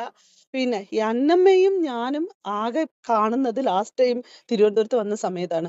അവൾ എനിക്ക് ഒരു വോയിസ് മെസ്സേജ് അയച്ചിരിക്കുന്നത്, നീ അന്നമ്മേനെ പറ്റി പറഞ്ഞ കാര്യങ്ങളൊന്നും ഞാൻ ഇതുവരെ അവളുടെ അടുത്ത് പറഞ്ഞിട്ടില്ലെന്ന്. എനിക്ക് ഇവരുമായിട്ടൊന്നും, എനിക്ക് ഈ പറഞ്ഞ അന്നമ്മയായിട്ട് പോലും എനിക്ക് ബന്ധമില്ല. ഞാൻ സജിന ഉണ്ടെന്ന് കരുതിയിട്ടാണ് ഇന്ന് അന്നമ്മയുടെ ഫ്ലാറ്റിൽ പോലും വന്നത്. ഞാൻ ഇന്ന് ഈ നിമിഷമാണെങ്കിൽ ഈ നിമിഷം ഇവിടെ നിന്ന് മാറും. എനിക്ക് അന്നമ്മയല്ല, എനിക്ക് ഇമ്പോർട്ടൻസും ഇല്ല അന്നമ്മ. ഞാൻ അവളെ മുമ്പിലിരുന്ന് തന്നെ അത് പറയുന്നത്. പക്ഷേ അവള് ഓരോ സാധനങ്ങളും ക്രിയേറ്റ് ചെയ്തുകൊണ്ടിരിക്കുന്ന ഈ സാധനം കാണുമ്പോൾ എന്നോടും പറയുന്നത്, നിങ്ങൾ പരസ്പരം അങ്ങോട്ടും ഇങ്ങോട്ടും മാറിയും തിരിച്ചും എന്റെ ലൈഫിനാണ് അത് പ്രശ്നമായിക്കൊണ്ടിരിക്കുന്നത്. ഞാനൊരു കാര്യം പറയാം, നിങ്ങൾ രണ്ടുപേരും ഒരു കാര്യം മനസ്സിലാക്കുക, നിങ്ങൾ രണ്ടുപേരും അയാളുടെ സുഹൃത്തുക്കളാണ്. അപ്പൊ എന്തുമാത്രം എനിക്ക് നിങ്ങളോട് പറയാൻ പറ്റുമെന്ന് എനിക്ക് അറിയത്തില്ല. സാർ ഞങ്ങളിപ്പോ പറയാണ്, ഷാദിദയായിട്ട് ബന്ധപ്പെട്ടിട്ട് അവർക്ക് എന്തെങ്കിലും സഹായം നമ്മളിൽ നിന്ന് ആവശ്യമുണ്ടോ?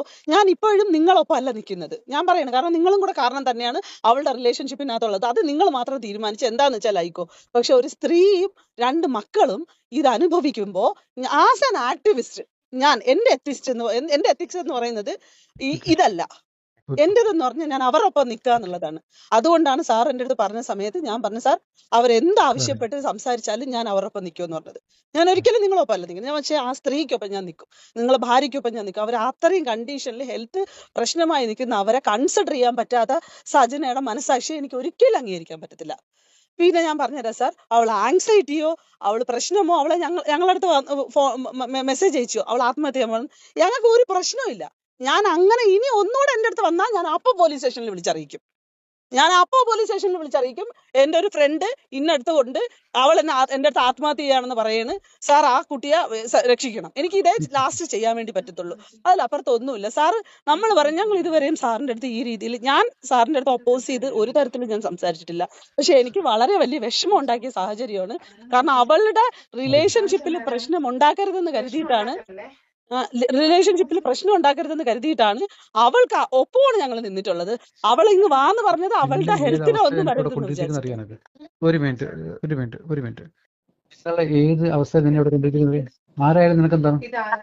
ദിയാണ് സംസാരിക്കുന്നത്. ദിയ എന്തിനാണ് എന്റെ ഫ്രണ്ട്സിനോട് സംസാരിക്കേണ്ട ആവശ്യമുണ്ട്? നിങ്ങൾ അവരെ കൂട്ടാൻ നിങ്ങൾക്ക് ശബ്ദിക്കരുത്, എന്തിയോ ശബ്ദം ഉണ്ടാക്കരുത്, നീ എന്തിനാണ് ഇങ്ങനെ വിളിക്കേണ്ട ആവശ്യമുണ്ട്? ഒച്ച ഉണ്ടാക്കരുത്, നിങ്ങൾ അവരെ കൂട്ടാൻ നിങ്ങൾക്ക് ശബ്ദിക്കരുത്, എന്തിയോ ശബ്ദം ഉണ്ടാക്കരുത്, നീ എന്തിനാണ് ഇങ്ങനെ വിളിക്കേണ്ട ആവശ്യമുണ്ട്? ഒച്ച ഉണ്ടാക്കരുത്. മോശമാണ് ഭയങ്കരമായിട്ട് കാണിക്കുന്നത്. നിങ്ങൾ കൂടി ഞാൻ കണക്ട് ചെയ്തതാണ് നിങ്ങൾക്ക് കുഴപ്പം. കേട്ടല്ലേ? നിങ്ങൾ കണക്ട് ചെയ്തതാണ് നിങ്ങൾക്ക് കുഴപ്പം. നിങ്ങൾ ഫോൺ വെക്കൂ. ഞാൻ ഇപ്പൊ ഏത് അവസ്ഥയിലാണ് പ്രത്യേകിച്ച് ഇവിടെ കൂടെ കൊണ്ടുവന്നിരിച്ചിരിക്കുന്നത് നിങ്ങൾക്ക് അറിയാം. നിങ്ങളിപ്പോ സമാധാനമായിട്ട് ഇരിക്കും. ഞാനൊരു കാര്യം പറയട്ടെ, ഇവള് കിടന്ന് കാണിക്കുന്ന സാധനത്തിനകത്ത് നിങ്ങൾ വീണ്ടും നിന്ന് കൊടുക്കണ്ട. നിങ്ങൾ ഓൾറെഡി ഇപ്പൊ പ്രശ്നത്തിലായിട്ടുണ്ട്. നിങ്ങൾ അവളെ വഴിക്ക് വിട്ടിട്ട് അവളെ കയറ്റി വിടാൻ നോക്ക്. നിങ്ങൾ എന്നിട്ട് നിങ്ങളെ കാര്യം നോക്ക്. ഇതിൽ എന്തെങ്കിലും സംഭവിച്ചാലും അത് ഫേസ് ചെയ്യാൻ വേണ്ടിയിട്ട് സാറ് സന്നദ്ധനായിട്ട് നിൽക്കുക. ഓക്കെ, അത്രേ ഉള്ളൂ. ഈ കൊരയ്ക്കാത്ത പട്ടി കൊരയ്ക്കൂന്ന് പറയുന്ന കണക്ക്, ഈ കടിക്കാത്ത പട്ടി കടിക്കൂന്ന് പറയുന്ന കണക്ക് അവസാനം വന്നാൽ എന്നെ അങ്ങ് ചൊറിഞ്ഞ് മാന്താൻ നിന്ന് കഴിഞ്ഞാൽ പിന്നെ ഞാനൊന്നും നോക്കട്ടെ. എന്തായാലും നാണം കിട്ടില്ലേ? നാണം കേട്ട് അങ്ങേറ്റിരിക്കും ഞാൻ. ഇനി പിന്നെ എനിക്കിനി ഇനി നാറാൻ എന്തുവാ? അതൊന്നും നാറാനില്ല. പക്ഷെ നാറാനുള്ള ആൾക്കാരും കുഞ്ഞുങ്ങളും ബന്ധങ്ങളും എല്ലാം പല ആൾക്കാർക്കും ഉണ്ട്. ഇപ്പം നിന്നെ ആണെന്നോ ഞാൻ പറയുന്നില്ല, നീ ആണെന്നല്ല ഞാൻ പറയുന്നത്. സ്പെസിഫൈ ചെയ്ത് നീ ആണെന്നോ അല്ല മറ്റുള്ളവരാണെന്നോ അല്ല. ചെയ്തവരാരായാലും കൊള്ളുന്നവരെന്തായാലും വീഡിയോസ് ഇടുന്നുണ്ടല്ലോ. അതിനുള്ള കാര്യങ്ങൾ ഞാൻ നിയമവശാൽ നീങ്ങുവാണ്. നീ അന്ന് പറഞ്ഞ കണക്ക് നിയമവശാലേ എൻ്റെ കുറേ സാധനങ്ങൾ ലീക്കായിട്ടുണ്ട്. അതെനിക്ക് എവിടുന്നാണ് ലീക്കായെന്ന് എനിക്കറിയണം. പല കാര്യങ്ങളും ലീക്കായിട്ടുണ്ട്. ഞാൻ നിങ്ങൾക്ക് 3 പേർക്കും ഞാൻ അയച്ചിട്ടുണ്ട്. അച്ചായനെ അയച്ചിട്ടുണ്ട്, ഷാലുവിനെ അയച്ചിട്ടുണ്ട്, അല്ല മറ്റേ നമ്മളുടെ ദിയയ്ക്ക് അയച്ചിട്ടുണ്ട്, നിനക്ക് അയച്ചിട്ടുണ്ട്. എൻ്റെ പേഴ്സണലായിട്ടുള്ള കാര്യങ്ങൾ, പേഴ്സണലായിട്ട് നിൽക്കുന്ന സാധനങ്ങളും നമ്മൾ പേഴ്സണലായിട്ട് സംസാരിച്ച് നിങ്ങളും പേഴ്സണലായിട്ട് പല കാര്യങ്ങളും എൻ്റെ അടുത്തും പറഞ്ഞിട്ടുണ്ട്. പേഴ്സണൽ കാര്യങ്ങൾ പലതും എനിക്കറിയാം. പക്ഷേ അതൊന്നും എൻ്റെ തന്തയല്ല നിങ്ങളെ തന്ത. അതുകൊണ്ട് ഞാനും അങ്ങനെ അങ്ങോട്ട് ആരെങ്കിലും മാന്താൻ നിൽക്കില്ല. പക്ഷെ ഇങ്ങോട്ട് ചൊറിയാൻ നിന്നാൽ ചില ആരാണ് മാന്താത്തത്? സൈകി കേട്ടാ പുലി പുല്ലും തിന്നു എന്ന് പറയുന്ന അവസ്ഥയിലാണ് ഞാൻ നിൽക്കുന്നത്. അവിടെ ഇനി ഞാൻ ഒന്നും നോക്കുന്നില്ല, നിയമവശ പക്ഷെ ചൊറിഞ്ഞു കഴിഞ്ഞാൽ ഞാൻ കയറി നല്ല രീതിയിൽ കയറി മോന്റെ കൊല്ലും എല്ലാത്തിനും. ആണുങ്ങളോടും പെണ്ണുങ്ങളോടും താല്പര്യമുള്ള ആണ്. അപ്പം എനിക്ക് പേടിയുണ്ട് എൻ്റെ മകനെയും കൂടെ കൊടുത്തുവിടാൻ. കാരണം 16 വയസ്സുകാരി ഒരു കുട്ടിയെ പീഡിപ്പിച്ചവൻ തീർച്ചയായിട്ടും അവന്റെ മോനെയും കൂടെ അവൻ അതുപോലെ മിസ്യൂസ് ചെയ്യുമെന്നുള്ളത് പേടിയുണ്ട്. അതുപോലത്തെ ഒരു കാര്യം കൂടെ ഞാൻ കേട്ടുകൊണ്ടാണ് ഇത് പറയുന്നത്. എൻ്റെ ദിയാസന, നീ വന്ന് ഭയങ്കര പാവം പിടിച്ച കണക്ക് ഈ ദിയ ആരും കണ്ടിട്ടില്ല കേട്ടോ. അയ്യോ എന്തോ ഒരു സൗമ്യം. ദിയയെടുത്ത് ആരെങ്കിലും പോന്ന് പറഞ്ഞാൽ ദിയ കയറി പറയാൻ പോകുന്നത് അതിൻ്റെ ഇരട്ടി ചീത്തവിളിയായിട്ടായിരിക്കും ദിയാസന.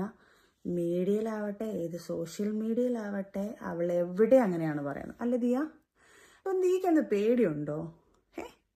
എന്തോ മുഖത്തിനൊക്കെ ഭയങ്കര പേടി തോന്നിക്കുന്നല്ലോ. എടി, ഉപ്പ് തിന്നവൻ വെള്ളം കുടിക്കും. നിന്റെ കൂടെ ഉള്ള ആൾക്കാർ നിന്നെ പണിയാത്ത എന്താണെന്നറിയാവോ? കാരണം അവരും സെയിം തെറ്റ് ചെയ്യുന്നുണ്ട്. അപ്പം തീർച്ചയായിട്ടും അവർ പേടിക്കും. കാരണം നിന്റെ പേരിൽ ഒരു അലിഗേഷൻ കൊണ്ട് അല്ലെങ്കിൽ ഒരു കേസ് കൊണ്ട് കൊടുക്കുമ്പം അവരും കൂടെ അല്ലേ പൊങ്ങുന്നത്. അപ്പം തെറ്റ് ചെയ്യാത്ത ആൾക്കാർ ഇതുപോലെ പ്രതികരിക്കും. അപ്പോൾ എൻ്റെ മോളെ, നിനക്ക് മാത്രമല്ല ഫിറോസ് ഖാനും പിന്നെ എന്നെക്കൊണ്ട് നശിപ്പിക്കാൻ വേണ്ടി പോയ ഒരു ദുബായിൽ ഒരുത്തിയുണ്ട്. ഞാൻ ആ വീഡിയോക്കകത്ത് പ്രത്യേകം എന്തോ ഭാഗ്യത്തിന് ആ സാധനം പറഞ്ഞിട്ടുമുണ്ട്. അത് കണ്ടിട്ട് ട്രിഗർ ചെയ്തിട്ട് അടുത്തൊരു വോയിസ് റെക്കോർഡ് വന്നിട്ടുണ്ട്. റോഷ്നി എന്ന് പറഞ്ഞിട്ട് ദുബായിലെ ഏറ്റവും നമ്പർ 1, എനിക്കത് പറയാൻ താല്പര്യമില്ല, അങ്ങനത്തെ ഒരുത്തി. നിങ്ങൾ ഇപ്പോൾ അവളെ വോയിസ് മാത്രമേ കേട്ടിട്ടുള്ളൂ. ഇനി അവളുടെ ഫോട്ടോയും കൂടെ ഞാൻ നിങ്ങൾക്ക് കാണിച്ചു തരാം. അതും കൂടെ ഞാൻ ഇതിനകത്ത് എഡിറ്റ് ചെയ്ത് കേട്ടാം. കാരണം ഫോട്ടോ എൻ്റെ കയ്യിലില്ല, കാണിച്ചു തരാം ഞാനത്. അവളാണ് റോഷ്നി. കാരണം എന്തായാലും ഞാൻ ഇത്രയൊന്നും അറിയില്ലേ. അപ്പോൾ എന്നെ അങ്ങ് ഭയങ്കരമായിട്ട് റോഷ്നി, നീ എന്നെ നശിപ്പിക്കാൻ നോക്കിയ നിന്നെ ഞാൻ വെറുതെ വിട്ടതാ. പോട്ടെ ജീവിക്കേ എന്ന് പറഞ്ഞ് വെറുതെ വിട്ടവളെ നീയായിട്ട് ചൊറിഞ്ഞ് മേടിക്കരുത്. പിന്നെ ഫിറോസ് ഖാനിന് ഓഫ്കോഴ്സ് അവരുമായിട്ട് എന്തെങ്കിലും ബന്ധമുണ്ടോ എന്നുള്ളത് ഇനി എനിക്കറിയത്തില്ല. കാരണം ലോകത്തുള്ള എല്ലാ പെണ്ണുങ്ങളുമായിട്ടുണ്ട്. അപ്പം തീർച്ചയായിട്ടും ഫിറോസ് ഖാൻ ഇത്രയും സപ്പോർട്ട് ചെയ്തവൾ വന്നിട്ടുണ്ടെങ്കിൽ, പ്രത്യേകിച്ച് അങ്ങനത്തെ ഒരു ലേഡി ആയതുകൊണ്ട് അവർ തമ്മിൽ എന്തെങ്കിലും ബന്ധം കാണും. അതൊന്നും നമ്മൾ പറയുന്നില്ലേ. പിന്നെ ഫിറോസ് ഖാൻ ഒരു അലിഗേഷനായിട്ട് വന്നിട്ടുണ്ടായിരുന്നു, ഒരു കുഞ്ഞിൻ്റെ കാര്യം, എൻ്റെ കുഞ്ഞിൻ്റെ കാര്യം. അതായത് എൻ്റെയും ഫിറോസ് ഖാനും ജനിച്ച കുഞ്ഞിനെ കുറിച്ച്. നാണമില്ലയോടോ തനിക്ക്? ഫോൺ തരുത്തില്ലടോ ഇത്രയും നാള്. തനിക്ക് ഞാൻ ഫോൺ തന്നിട്ടുണ്ടായിരുന്നു. എന്തൊക്കെ പ്രശ്നങ്ങളുണ്ടായാലും തനിക്ക് എൻ്റെ കുഞ്ഞിൻ്റെ ഫോൺ കോളും തന്നെ വിളിച്ചുകൊണ്ട് പോകുമ്പോഴത്തേക്കല്ല ഞാൻ കുഞ്ഞിനൊക്കെയുള്ള സ്പേസ് തന്നോട് ഇഷ്ടമുള്ളതുകൊണ്ടല്ല, തന്നോട് ബഹുമാനം കൊണ്ടല്ല. ആ കുഞ്ഞിന് തന്ത എന്ന് പറയുന്ന അല്ലെങ്കിൽ ഫാദർ എന്ന ഒരാളെ അവന് ആവശ്യമുണ്ട്. എൻ്റെ കുഞ്ഞും ഇതുപോലത്തെ ഒരു വേദന എൻ്റെ മൂത്ത മോള് അനുഭവിച്ചതുകൊണ്ട് ഞാൻ ആ തന്തയും മക്കളെയും പിരിപ്പിക്കാതെ നോക്കിയതാണ്. അത് തന്നോടുള്ള ബഹുമാനമല്ല, എൻ്റെ കുഞ്ഞിന് കിട്ടട്ടെ, അവന് തന്നെ ഭയങ്കര ഇഷ്ടമാണ്. ആ ഇഷ്ടം ഞാനൊരു തള്ള വിചാരിച്ചാൽ ഇല്ലാതാക്കാൻ പറ്റും. ഒരു തള്ള വേണ്ട പോവേണ്ട അങ്ങേരിങ്ങനെയാണ് വൃത്തിയേട്ടവനാണെന്ന് പറഞ്ഞു കൊടുത്താൽ തീർച്ചയായിട്ടും ആ കുഞ്ഞുങ്ങൾ വെറുക്കപ്പെടും. പക്ഷെ ആ കുഞ്ഞിന് ഇപ്പോഴും തന്നോടൊരു ഇഷ്ടം തോന്നിക്കാൻ കാരണം ഞാൻ ഒരൊറ്റ എൻ്റെ അവിതാര്യമാണ്, എൻ്റെ ഭിക്ഷയാണോ അത്. സത്യം പറഞ്ഞു കഴിഞ്ഞാൽ തൻ്റെ മോനെ തനിക്ക് തരുന്നത് ഇനി തരുത്തില്ലടോ. കാരണം കുറച്ച് അലിഗേഷനും കൂടെ ഞാൻ തന്നെക്കുറിച്ച് അറിഞ്ഞിട്ടുണ്ട്. അപ്പോൾ എനിക്ക് പേടിയാണ്. കാരണം വെച്ച് കഴിഞ്ഞാൽ താൻ ഒരു ആണും പെണ്ണും കെട്ടവനാണെന്ന് ഞാൻ അറിഞ്ഞിട്ടുണ്ട്. സ്വന്തം മോളുടെ പ്രായമുള്ള ഒരു കുഞ്ഞിനെ നിനക്ക് പീഡിപ്പിക്കാൻ പറ്റുമെങ്കിൽ തീർച്ചയായിട്ടും എൻ്റെ ഈ മോനെ താൻ യൂസ് ചെയ്യും. അതുകൊണ്ട് എനിക്ക് പേടിയാണ്.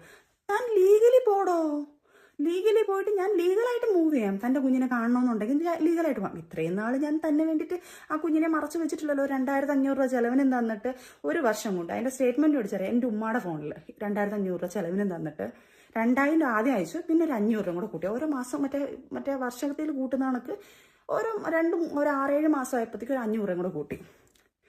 തനിക്ക് വരുമാനം ഇല്ലാത്തതൊന്നുമല്ല, തനിക്ക് ജോലിയുണ്ട്, വേറെ ഭാര്യയോ മക്കളോ വേറെ ഒന്നോ അതെനിക്കറിയത്തില്ല കേട്ടോ. ഇനി അങ്ങനൊന്നും ഇല്ലല്ലോ, തനിക്ക് ഉണ്ടോയെന്ന് എനിക്കറിയത്തുമില്ല. അപ്പോൾ തനിക്ക് ഇത്ര ചിലവൊന്നുമില്ലല്ലോ സ്വന്തം കുഞ്ഞിന് പോലും കൊടുക്കുക. എന്നിട്ട് ഞാൻ തന്നോട് സംസാരിക്കാൻ വന്നിട്ടില്ല. എൻ്റെ ഉമ്മയുടെ അക്കൗണ്ടിലേക്ക് പൈസ വരുന്നത് അപ്പോഴും തനിക്ക് വേണ്ടിയിട്ടുള്ള കാര്യങ്ങളോ ഞാൻ തന്നെടുത്ത് തെർക്കിക്കാനോ വന്നിട്ടില്ല. കാരണം എന്നിട്ട് ഞാൻ ഉമ്മയെടുത്ത് പറയും, എന്തിനാ ഈ നെക്കപ്പിച്ച് 2500 രൂപ മേടിച്ച് ഒരാഴ്ചത്തെ സ്നാക്സ് ഈ കുഞ്ഞുങ്ങളെ നോക്കുന്നവർക്കറിയാം. ഒരാഴ്ചത്തെ സ്നാക്സ് മേടിക്കാൻ പൈസ പോലും തികയത്തില്ലത് ആ 2500. അപ്പോൾ എൻ്റെ ഉമ്മ പറയുന്നതാ, മൂത്ത കൊച്ചിനോ കൊടുക്കുന്നില്ല, അതിൻ്റെ ഉത്തരവാദിത്തം അറിഞ്ഞിട്ടില്ല. ഇവനെങ്കിലും കൊടുത്ത് 2500 കൊടുത്തിട്ട് ആ കുഞ്ഞിന് എന്തെങ്കിലും ചെയ്യണം എന്നുള്ളൊരു ഒരു മനസാക്ഷി അവന് കിടക്കട്ടെ. എൻ്റെ ഉമ്മ മനസാക്ഷി കാണിച്ചത്. നാണം മാനമില്ലേടോ തനിക്ക്. പിന്നെ ഞാനിപ്പം വന്ന മെയിനായിട്ട് എന്നെക്കുറിച്ച് ഇപ്പം കുറേ അലിഗേഷൻ രണ്ടാമതും കുറേ വന്നു. നിയാസാനയുടെ കാര്യം, ഫിറോസ് ഖാനും കൂടെ. ഞാൻ അങ്ങനത്തെ ഒരു വൃത്തികെട്ട രീതി ചെയ്തിട്ടുണ്ടെങ്കിൽ, അല്ലാതെ MDMO കുറേ സാധനങ്ങൾ ഞാൻ ഉപയോഗിച്ചിട്ടുണ്ടെങ്കിൽ ഞാൻ ടെസ്റ്റ് ചെയ്യും. ഞാൻ ഈ വീഡിയോ ഇടുമ്പോഴത്തേക്ക് ചിലപ്പം ടെസ്റ്റ് ചെയ്തിട്ടായിരിക്കും, അല്ലെങ്കിൽ ടെസ്റ്റ് ചെയ്യാൻ പോകുന്നതിന് തൊട്ട് മുന്നേ ആയിരിക്കും ഇടുന്നത്. കാരണം എനിക്ക് ഇവരെയൊക്കെ പേടിയുണ്ട്. എൻ്റെ വീട്ടിൽ ഇനി എന്തെങ്കിലും കൊണ്ടുവച്ചിട്ടോ അല്ലെങ്കിൽ എനിക്ക് എന്തെങ്കിലും എൻ്റെ ശരീരത്തിൽ കയറ്റി കൊണ്ട് ഇടുമോ എന്നൊക്കെ പേടിയുള്ളതുകൊണ്ട് എത്രയും വേഗം തന്നെ എന്നെ ടെസ്റ്റ് ചെയ്ത് എന്നെ അറിയാവുന്ന ആൾക്കാരുടെ മുന്നിൽ ഞാൻ ഈ വക സാധനം ഒന്നും ഉപയോഗിച്ചിട്ടില്ല എന്നുള്ളത് തെളിയിക്കേണ്ട കടമ എനിക്കാണ്. ചിലപ്പം ഈ വീഡിയോ ടെസ്റ്റ് ചെയ്ത ശേഷം അല്ലെങ്കിൽ ചെയ്യാൻ പോകുന്ന സമയത്ത് എടുത്തോളൂ. അതിനുശേഷം എൻ്റെ ശരീരത്തിൽ എന്ത് വന്നാലും അതിനുള്ള ഫുൾ ഉത്തരവാദിത്തം ഞാൻ പോലീസ് സ്റ്റേഷനിലും എല്ലായിടത്തും പറഞ്ഞിട്ടുണ്ട്. എൻ്റെ വീട്ടിലോ എന്തെങ്കിലും കൊണ്ടുവച്ചിട്ടുണ്ടോ എനിക്ക് പേടിയാണ്. കാരണം ക്രിമിനലായിട്ട് ചിന്തിക്കുന്ന ആൾക്കാരാണ് ഇവരൊക്കെ. അപ്പോൾ അവരെന്തായാലും നെക്സ്റ്റ് അങ്ങനെ ചിന്തിക്കത്തുള്ളൂ. അതുകൊണ്ട് എനിക്ക് പേടിയുണ്ട്. അതുകൊണ്ട് ഞാൻ എന്നെ കൊണ്ട് ടെസ്റ്റ് ചെയ്യുക. ഞാൻ എൻ്റെ സ്വന്തം ഇഷ്ടത്തിൽ ഞാൻ പോവാണ് ടെസ്റ്റ് ചെയ്യാൻ വേണ്ടിയിട്ട്. സ്റ്റേഷനിലാണോ അതിൻ്റെ ലീഗൽ വശം എനിക്കറിയത്തില്ല. പക്ഷേ ഞാൻ എന്തായാലും ലീഗൽ വശമായിട്ട് തന്നെ ഞാൻ എന്നെ ടെസ്റ്റ് ചെയ്യും. ഞാൻ അവരുടെ റിക്വസ്റ്റ് ചെയ്യും. അതുപോലെ അത്രയ്ക്ക് ധൈര്യം ഉണ്ടെങ്കിൽ ദിയാസന നീ വന്ന് ടെസ്റ്റ് ചെയ്യടി. അതേപോലെ തന്നെ റോഷ്നി നീയും വന്ന് ടെസ്റ്റ് ചെയ്യണം. നിന്റെ ഫോട്ടോയും വെളിയിലായിട്ടുണ്ടല്ലോ, നീയും വന്ന് ടെസ്റ്റ് ചെയ്യണം. ഫിറോസ് ഖാനെ എനിക്കറിയത്തില്ല ചെയ്തിട്ടുണ്ടോ ഇല്ലയോ, പക്ഷെ താനും വന്ന് ചെയ്യണം ഉറപ്പായിട്ടും. കാരണം നിങ്ങൾ 3 പേരുമാണ് എന്നെക്കുറിച്ച് ഈ അലിഗേഷൻ പറഞ്ഞതും ഇങ്ങനെയുള്ള കാര്യങ്ങൾ പറഞ്ഞത്. അപ്പം ഈ 3 പേര് എന്നെക്കുറിച്ച് പറയാനുണ്ടെങ്കിൽ അവകാശം ഉണ്ടെങ്കിൽ അവരും വന്ന് തെളിയിക്കണം. അതുകൊണ്ട് ഈ ജനങ്ങളോട് റിക്വസ്റ്റ് ചെയ്യാൻ പറയുക, നിങ്ങൾ ഈ കണ്ട ലോകത്ത് പോക്സോ കേസ് എന്ന് പറയുന്ന സാധനങ്ങളും ഇല്ലീഗലായിട്ട് നടക്കുന്ന കാര്യങ്ങളും മറച്ചു വെച്ചിട്ട് അതൊക്കെ വച്ചിട്ട് ഏതെങ്കിലും പെണ്ണുങ്ങൾ എങ്ങനെങ്കിലും പോകുന്ന അത് പിടിച്ചതറിയാതെ ഈ നാട്ടില് കുഞ്ഞുങ്ങളെ പീഡിപ്പിക്കുന്ന സാധനങ്ങൾ, പോക്സോ കേസ് എന്ന് പറഞ്ഞാൽ കുഞ്ഞിന് പ്രായപൂർത്തിയാവാത്ത ഒരു കൊച്ചിനെ പീഡിപ്പിക്കുന്ന കാര്യം പറഞ്ഞത്, അത് ഈ ലോകത്ത് നടന്നോട്ടേനോ? അതേപോലെ തന്നെ കഞ്ചാവ്, MDM അങ്ങനെയുള്ള സാധനങ്ങൾ ഈ കുഞ്ഞുങ്ങൾക്കുള്ള വിതരണവും ഇവളുമാർ ഇങ്ങനെയുള്ള ഇപ്പോൾ പറയുന്ന സോഷ്യൽ വർക്കറാണ് ഞാനെന്ന് പറഞ്ഞു. ഇവളുമാരുള്ളപ്പോൾ ആൾക്കാർ വന്നിട്ട് കുഞ്ഞുങ്ങൾക്ക് കൊടുക്കാനും നാട് നശിപ്പിക്കാനും. അപ്പോൾ ഈ 2 കാര്യം ഇവിടെ നടന്നോട്ടേയാണോ നിങ്ങൾ പറയുന്നത്? സ്വന്തം മക്കൾക്ക് പോലും സേഫ്റ്റി ഇല്ലാത്ത കാലം പോലെ ആക്കിക്കണോ ഇതുപോലെ? അപ്പം നിങ്ങൾ പ്രതികരിക്കേ. ഈ ചെറിയ ഈ പറഞ്ഞ കണക്ക് അവനോടെ പോയി അവൻ ഇവളോടെ പോയി ഇങ്ങനെ പോയി, അതല്ല. ആദ്യം ഈ ലോകത്തിനെ നന്നാക്കാനുള്ള ഡ്രഗ്സ്, ഇങ്ങനത്തെ ഉള്ള സാധനങ്ങളും, പിന്നെ അതേപോലെ തന്നെ പീഡനം, പ്രായപൂർത്തിയാവാത്ത കുഞ്ഞുങ്ങളെ പീഡിപ്പിക്കുന്നതും, ഇത് ലോകത്തിനോട് കൊണ്ടുപോകാൻ നിങ്ങൾ. ഇനി നിങ്ങൾ എന്നെ അടുത്ത എന്തെങ്കിലും പറഞ്ഞ് എന്നെ കൊല്ലയും. ഇപ്പം ഞാനും രേണുസുതിയെ പോലെ തന്നെ എനിക്ക് ഈ കമന്റ് കേട്ടപ്പോൾ ആദ്യമൊക്കെ ഭയങ്കര വിഷമവും ഡിപ്രഷനും ഉറക്കവുമില്ല. ഞാൻ എൻ്റെ കുഞ്ഞുങ്ങളെ കിടന്ന് കരച്ചിലും ബഹളവും കാര്യങ്ങളും ഒക്കെ ആയിരുന്നു. പക്ഷെ ഇപ്പം ഞാൻ സ്ട്രോങ് ആയി. ഞാൻ ജീവിക്കൂടി. എൻ്റെ മക്കൾക്ക് വേണ്ടി ഞാൻ ജീവിക്കും. ഇനി ഏതവളന്മാരെ എന്നെക്കുറിച്ച് എന്ത് പേടിച്ചെന്ന് മറന്നോ മറിച്ച് നടന്നോ പറഞ്ഞാലും എനിക്കൊരു പ്രശ്നമില്ല. എന്നെ അറിയാവുന്നവർക്ക് എന്നെ അറിയാം. ഇതിൻ്റെ അവസാനത്തെ വീഡിയോ ഞാൻ പറയത്തില്ല, കാരണം എനിക്ക് ജീവിക്കണം. എൻ്റെ സോഷ്യൽ മീഡിയയിൽ എനിക്ക് പല വീഡിയോകളും കൊളാപ്സും കാര്യങ്ങളും ഒക്കെ ഇടണം. ഞാൻ ഇതുപോലെ പിഴച്ചൊന്നും ഉണ്ടാക്കിയതല്ല. പിഴച്ചൊന്നും ഉണ്ടാക്കാൻ വേണ്ടിയിട്ടുള്ള രീതിയിൽ ഞാൻ നിന്നിട്ടില്ല. എനിക്ക് സമ്പാദിച്ച് എൻ്റെ മക്കളെ നോക്കണം. അതുകൊണ്ട് ഞാൻ വരും. അതുകൊണ്ട് പിന്നെ അതേപോലെ തന്നെ ഒരു കാര്യം പറയാൻ മറന്നുപോയി. ഈ ഫിറോസ് ഖാന് ഈ മോനെ ഇത്രയും പറയുന്നുണ്ടല്ലോ. എടാ നാണമാനമില്ലാത്തവനെ, നിനക്ക് ഈ കുഞ്ഞിനെ നീ വല്ലപ്പോഴും ആഴ്ചയിലൊക്കെ വിളിച്ചോണ്ട് പോകായിരുന്നു. ഈ വീഡിയോ ഇടുന്നതിന് തൊട്ട് മുന്നേ നീ ആദ്യം ആ കുഞ്ഞിനെ വിളിച്ചോണ്ട് പോയിട്ട് ഈ വീഡിയോ ഇടാൻ ഞാൻ തരുന്നതാ. എനിക്ക് ഈ കുഞ്ഞിനോട് ഭയങ്കര സ്നേഹമാണെന്ന് പറയുന്നുണ്ടല്ലോ. എടാ എൻ്റെ കുഞ്ഞ്, ഈ 2 കുഞ്ഞുങ്ങളും എൻ്റെ വീട്ടുകാരും എൻ്റെ ഈ ട്രോമ, ഞാനൊരു ട്രോമയിലോട്ട് തന്നെ, കാരണം എനിക്ക് ആദ്യമായിട്ട് ഇങ്ങനെ സൈബർ അറ്റാക്ക് വരുന്നത്. ഞാൻ ട്രോമയിലോട്ട് പോയി, ഞാൻ ഇവിടെ പാനിക്കായി വല്ലാത്ത അവസ്ഥയിൽ ഞാനിവിടെ കിടക്കുന്ന ഒരു പാനിക് സിറ്റുവേഷൻ എൻ്റെ കുഞ്ഞുങ്ങളും കണ്ടുകൊണ്ടിരിക്കുകയാണ്. അതുങ്ങളും എൻ്റെ കൂടെ ഇരുന്ന് കരയുക. എനിക്ക് വല്ലാത്ത അവസ്ഥയും ഞാൻ കരച്ചിലും ഇതെല്ലാം ആ കുഞ്ഞുങ്ങളും നോക്കുന്നുണ്ട്. എടാ ഒന്നുമില്ലെങ്കിലും നിന്റെ കുഞ്ഞാന്ന് പറഞ്ഞ് നീ ഭയങ്കര അവകാശം പറഞ്ഞു. നീ എന്തുകൊണ്ട് വിളിച്ചോണ്ട്, ഞാൻ എവിടെയെങ്കിലും തടഞ്ഞിട്ടുണ്ടോ നിന്റെ കുഞ്ഞിനെ വിളിച്ചോണ്ടാൻ? ആ കുഞ്ഞിനെ കൊണ്ടുപോയിട്ട് നീ ഈ വീഡിയോ ഇട്ടായിരുന്നെങ്കിൽ നിന്നെ ഞാൻ സല്യൂട്ട് ചെയ്തേനെ. എടാ ഞാൻ എന്തെങ്കിലും ഒരു ബുദ്ധിമോശം ചെയ്തു പോന്നു. ഈ പെട്ടെന്നുള്ള അറ്റാക്കിൽ നമുക്ക് ആർക്കും താങ്ങാൻ പറ്റത്തില്ല. അതിൽ കുറച്ച് നമ്മളെ വീട്ടുകാരും കുറച്ച് ആൾക്കാരും എന്നെ സ്ട്രോങ് ആയിട്ട് നിർത്തിയുണ്ട്. ഒരു പക്ഷേ ഞാൻ ഒറ്റപ്പെട്ടു പോയായിരുന്നു, ഞാൻ എൻ്റെ കുഞ്ഞുങ്ങൾക്ക് വിഷം കൊടുത്ത് ഞാൻ ചത്തുപോയനെ. ആ നിമിഷം എൻ്റെ ബുദ്ധി തോന്നി ഈ കുഞ്ഞുങ്ങൾക്കും എന്തെങ്കിലും കൊടുത്ത് ഞാനങ്ങ് ചാവാന്ന് വിചാരിച്ചായിരുന്നെങ്കിലോ, അപ്പം നിന്റെ ഈ കുഞ്ഞ് ചാവത്തില്ലായിരുന്നോടാ? നീ ഭയങ്കര സംഭവമായിട്ട് പറയുന്നല്ലോ, ഒന്നാണം മാനമില്ലാത്തവനെ. എടാ കുഞ്ഞിനെ വെച്ച് ഭയങ്കര വിഷമത്തോടെ ഭയങ്കര വന്ന് കരച്ചിൽ പറയുന്നുള്ളൂ. എടാ നീയൊക്കെ ആരാണെന്ന്, എടാ നീയും ദിയൊക്കെ ഭയങ്കര ഭാവത്തിനെ പോലെ, നീ ഇതൊന്നും അല്ലെന്നുള്ളത് നാട്ടുകാർക്ക് ചിന്തിക്കുന്നവർക്ക് അറിയാം, ബുദ്ധിയുള്ളവർക്ക് അറിയാം ആരാണെന്ന്. പിന്നെ ഈ നെഗറ്റീവ് പറയുന്ന നെഗറ്റീവോളികൾ അവരുടെ ഞാൻ പറയുന്നത്, നിങ്ങൾ ആരും അല്ല എനിക്ക് ചെലവിനിരുന്നത്, നിങ്ങൾ ആരെയും മറ്റേ അല്ല ഞാൻ ജീവിക്കുന്നത്. ഞാൻ അന്തസ്സായിട്ട് സമ്പാദിച്ച് നല്ല രീതിയിൽ തന്നെ ജീവിക്കുന്നത്. പിന്നെ ഏതെങ്കിലും ഒരാളെ ഇഷ്ടപ്പെടും ഇഷ്ടപ്പെടാതിരിക്കും, അതെൻ്റെ ഇഷ്ടമാടാ. ഇനിയൊക്കെ നീ എന്നെ അറ്റാക്ക് ചെയ്യാൻ വാ, ഞാൻ അത് ആസ്വദിക്കാം. എന്തായാലും ഞാൻ കുറച്ചും കൂടെ ഫേമസ് ആയി, അറിയാത്തവരും കൂടെ എന്നെ അറിഞ്ഞിട്ടുണ്ട്. എനിക്കും പറഞ്ഞ കണക്ക് ഇനിയിപ്പോൾ ഈ സാധനമൊക്കെ എനിക്കിട്ട് കുറച്ച് അങ്ങനെയെങ്കിലും ഞാൻ പൈസ ഉണ്ടാക്കിയോട്ടെ. അല്ലാതെ ഇനി പറഞ്ഞ കണക്ക് പിഴച്ചോ വല്ല MDMA വിറ്റോ അല്ലെങ്കിൽ കൊച്ചുങ്ങളെ കൊണ്ട് കൂട്ടിക്കൊടുത്തോ അല്ലെങ്കിൽ പിഴച്ചോ ജീവിക്കാൻ എനിക്ക് താല്പര്യമില്ല. അതുകൊണ്ട് അപ്പം നിങ്ങളെല്ലാവരും കാണുക, കമൻറ്റ് ഇടുക, സപ്പോർട്ട് ചെയ്യുക. എന്തുണ്ടെങ്കിലും നെഗറ്റീവ് കമൻറ്റ്, പോസിറ്റീവ് ആണെങ്കിൽ പോസിറ്റീവ്, ഞാൻ ആസ്വദിക്കും. ഓക്കെ, അപ്പം ചലഞ്ച് മറക്കണ്ട കേട്ടോ. ഇതൊരു ചലഞ്ചായിട്ട് ഞാൻ എടുക്കുന്നത്. ടെസ്റ്റ് ചെയ്യണം കേട്ടോ, 3 പേരും ടെസ്റ്റ് ചെയ്തിട്ട് അതിൻ്റെ റിസൾട്ട് ആണാണെങ്കിൽ പെണ്ണാണെങ്കിൽ കാണിക്കടി, നിങ്ങളെല്ലാം കാണിക്കടാ എന്നുവെച്ചിട്ട് ഈ റിസൾട്ട്. പിന്നെ ഒരു കാര്യം കൂടെ, ഞാൻ 3 കോടി മേടിച്ച് സെറ്റിലായെന്ന് പറയുന്ന ആൾക്കാരുണ്ടല്ലോ, ആ 3 കോടി മേടിച്ചതിൻ്റെ തെളിവ് കൊണ്ടുവരുന്നവർക്ക് 2 കോടി ഞാനും കൊടുക്കും. ഉറപ്പാ, എൻ്റെ മക്കൾ സത്യം ഞാൻ ചലഞ്ച് ചെയ്യുന്നതും 2 കോടി ഞാൻ അവർക്കും കൊടുക്കും. ഞാൻ പബ്ലിക്കായിട്ട് പറയുന്നത്. എൻ്റെ അക്കൗണ്ടിൽ എൻ്റെ ഏതെങ്കിലും രീതിയിൽ എനിക്ക് 3 കോടി എൻ്റെ അക്കൗണ്ടിൽ കിട്ടി, ഞാൻ അതിൽ സൂഹിക്കാമെന്നല്ലേ പറഞ്ഞു. 3 10 കോടി, അതിനകത്ത് 2 കോടി ഈ തെളിവ് കൊണ്ടുവന്നവന്മാർക്ക് ഞാൻ 2 കോടി അങ്ങ് തരാം. പോരെ? ഒരു മുഖ്യമന്ത്രിയുടെ ഫോട്ടോ ഇട്ട് അപ്പം സരിത പോടാ നീയൊക്കെ. ഇനിയും കമൻറ്റ് വാടാ. ഇനി ഞാൻ എന്തായാലും ഇത്രയും ദിവസം എൻ്റെ കമൻറ്റുകൾ ഞാൻ ഓഫ് ചെയ്തിട്ടിരുന്നു. കാരണം അതിനൊക്കെ എനിക്ക് പറ്റത്തില്ല. ഞാൻ കാരണം സൈബർ അറ്റാക്ക് ആദ്യമായിട്ട് അനുഭവിക്കുന്നത്. അതുകൊണ്ട് എനിക്കിതൊക്കെ കാണുമ്പോൾ നമ്മൾ ആദ്യമായിട്ട് ഈ പറയൂലേ, എഴഞ്ഞ് കുഞ്ഞ് നടക്കാൻ പഠിക്കുമ്പോഴത്തേക്ക് എഴഞ്ഞ് വീണ് കാല് മുറിഞ്ഞ് വീണ്ടും പിന്നെ അവരങ്ങോട്ട് പയ്യെ കുഞ്ഞുങ്ങൾ നടക്കാൻ തുടങ്ങും, പിന്നെ ഓടാൻ തുടങ്ങും, ചാടാൻ തുടങ്ങും, പിന്നെ ആരോഗ്യത്തോടെ അവർ എല്ലാം ചെയ്യാൻ തുടങ്ങും എന്ന് പറയുന്ന കണക്ക് ഞാനും അതേ സിറ്റുവേഷനാണ്. വീണു തീർന്നു, ആ വേദന എന്താണെന്ന് മനസ്സിലാക്കി ഇപ്പം സ്ട്രോങ് ആയിട്ട് ഞാനങ്ങ് എഴുന്നേക്കാം. ഇനി ഞാൻ എന്ത് ചെയ്തെന്ന് പറഞ്ഞാലും എങ്ങനെ ജീവിച്ചെന്ന് പറഞ്ഞാലും എനിക്ക് ഒരു പ്രശ്നമില്ലടാ. എന്തായാലും കുറച്ച് എൻ്റെ ഇൻസ്റ്റാഗ്രാം പോലും പടാന്ന് പറഞ്ഞോണ്ടാ ഇൻസ്റ്റാഗ്രാമൊക്കെ സത്യം പറഞ്ഞാൽ ഫോളോവേഴ്സൊക്കെ കൂടി വരുന്നത്. ഈ നിങ്ങൾ തന്നെ കൂട്ടിത്തരണം കേട്ടോ. എന്നെ കുറച്ചു മുമ്പേ ഞാനൊരു സ്റ്റേറ്റ്മെന്റ് പറയുന്നുണ്ട്, ആണും പെണ്ണും കെട്ടവെന്ന്. ഞാൻ ഒരിക്കലും ഒരു ട്രാൻസ്ജെൻഡേഴ്സിനും അവരെ അല്ല ഞാൻ പറഞ്ഞത്. അത് നിങ്ങൾ വളച്ചു വിട്ട് ഇനി അതും വേണമെങ്കിൽ പറഞ്ഞ് കമന്റ് ഉണ്ടാക്കും. അതുകൊണ്ടാണ് ഞാൻ അത് വ്യക്തമാക്കി പറയുന്നത്. ആണുങ്ങളോടും പെണ്ണുങ്ങളോടും താല്പര്യമുള്ള ആണ്. അപ്പം എനിക്ക് പേടിയുണ്ട് എൻ്റെ മകനെയും കൂടെ കൊടുത്തുവിടാൻ. കാരണം 16 വയസ്സുകാരി ഒരു കുട്ടിയെ പീഡിപ്പിച്ചവൻ തീർച്ചയായിട്ടും അവന്റെ മോനെയും കൂടെ അവൻ അതുപോലെ മിസ്യൂസ് ചെയ്യുമെന്നുള്ളത് പേടിയുണ്ട്. അതുപോലത്തെ ഒരു കാര്യം കൂടെ ഞാൻ കേട്ടുകൊണ്ടാണ് ഇത് പറയുന്നത്. എനിക്കത് പേടിയുണ്ട്. ലീഗലി തന്നെ ഉള്ള മൂവിയാണ്, എനിക്കത് പേടിയുണ്ട് അയാൾ. അതുപോലെ തന്നെ സർ, മന്ത്രിയായ രമേശ് ചെന്നിത്തല സാറാണ് ഇപ്പം ഇങ്ങനെയുള്ള ഇല്ലീഗലായിട്ടുള്ള കാര്യങ്ങളെല്ലാം നടക്കുന്നതിന്റെ നിയമം സാറാണ് എടുത്തിരിക്കുന്നത്. സാറിന്റെ അടുത്ത് ഞാൻ റിക്വസ്റ്റ് ചെയ്യാണ്, പബ്ലിക്കിൽ വന്ന് ഇത്രയും ആൾക്കാർ വന്ന് അങ്ങോട്ടും ഇങ്ങോട്ടും അലിഗേഷൻ പറഞ്ഞുകൊണ്ട് ഒരു MDMനെ കുറിച്ചാണ് സംസാരിച്ചുകൊണ്ടിരിക്കുന്നത്. എന്നെക്കുറിച്ചും ഞാൻ തെളിവ് സഹിതം ഒരാളുടെ കുറിച്ചും പറഞ്ഞുകൊണ്ടിരിക്കുന്നുണ്ട് സർ. തീർച്ചയായിട്ടും എന്നെയും ദിയാസനെയും ഫിറോസ് ഖാനെയും ഈ പറഞ്ഞ റോഷ്നെയും ഞങ്ങൾ 4 പേരെയും സർ നിയമത്തിന് മുന്നിൽ കൊണ്ടുവന്ന് അറസ്റ്റ് ചെയ്ത് ഞങ്ങൾ 4 പേരെയും ടെസ്റ്റ് ചെയ്യണമെന്ന് ഞാൻ സാറിനോട് അപേക്ഷിക്കുകയാണ്. സാറിന്റെ കണ്ണുമുന്നിൽ തന്നെയാണ് ഇത്രയും കാര്യങ്ങൾ നടക്കുന്നത്. എനിക്ക് സാറിന്റെ മുന്നിലോട്ട് എത്താനുള്ള കാര്യങ്ങളോ അല്ലെങ്കിൽ സാറിന്റെ അടുത്ത് കംപ്ലൈന്റ് ചെയ്യേണ്ട രീതിയിലല്ല ഞാൻ ചെയ്തിട്ടുണ്ട് സാർ. ഇപ്പൊ എന്റെ പേരിലും കൂടെയാണ് ഇങ്ങനത്തെ ഒരു സാധനം നടക്കുന്നത്.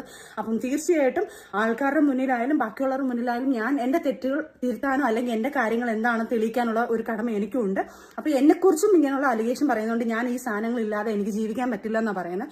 അതുകൊണ്ട് ഈ 4 പേരെ ഞങ്ങൾ 4 പേരെയും അറസ്റ്റ് ചെയ്യുകയോ ഇതിന്റെ നിയമവശം ഞങ്ങളെ എന്ത് വേണമെങ്കിലും ചെയ്തിട്ട് ഞങ്ങളെ 4 പേരെയും ടെസ്റ്റ് ചെയ്യണമെന്ന് ഞാൻ സാറിനോട് അപേക്ഷിക്കുകയാണ് സാർ. പ്ലീസ്, നാടിന് വേണ്ടി സാർ ഇത്രയും ചെയ്യുന്ന സാറിന്റെ കണ്ണുമുന്നിൽ കിടക്കുന്ന ഈ കാര്യങ്ങളോട് സാർ ചെയ്യണമെന്ന് സാറിനോട് അപേക്ഷിക്കുന്നു സാർ ഞാൻ.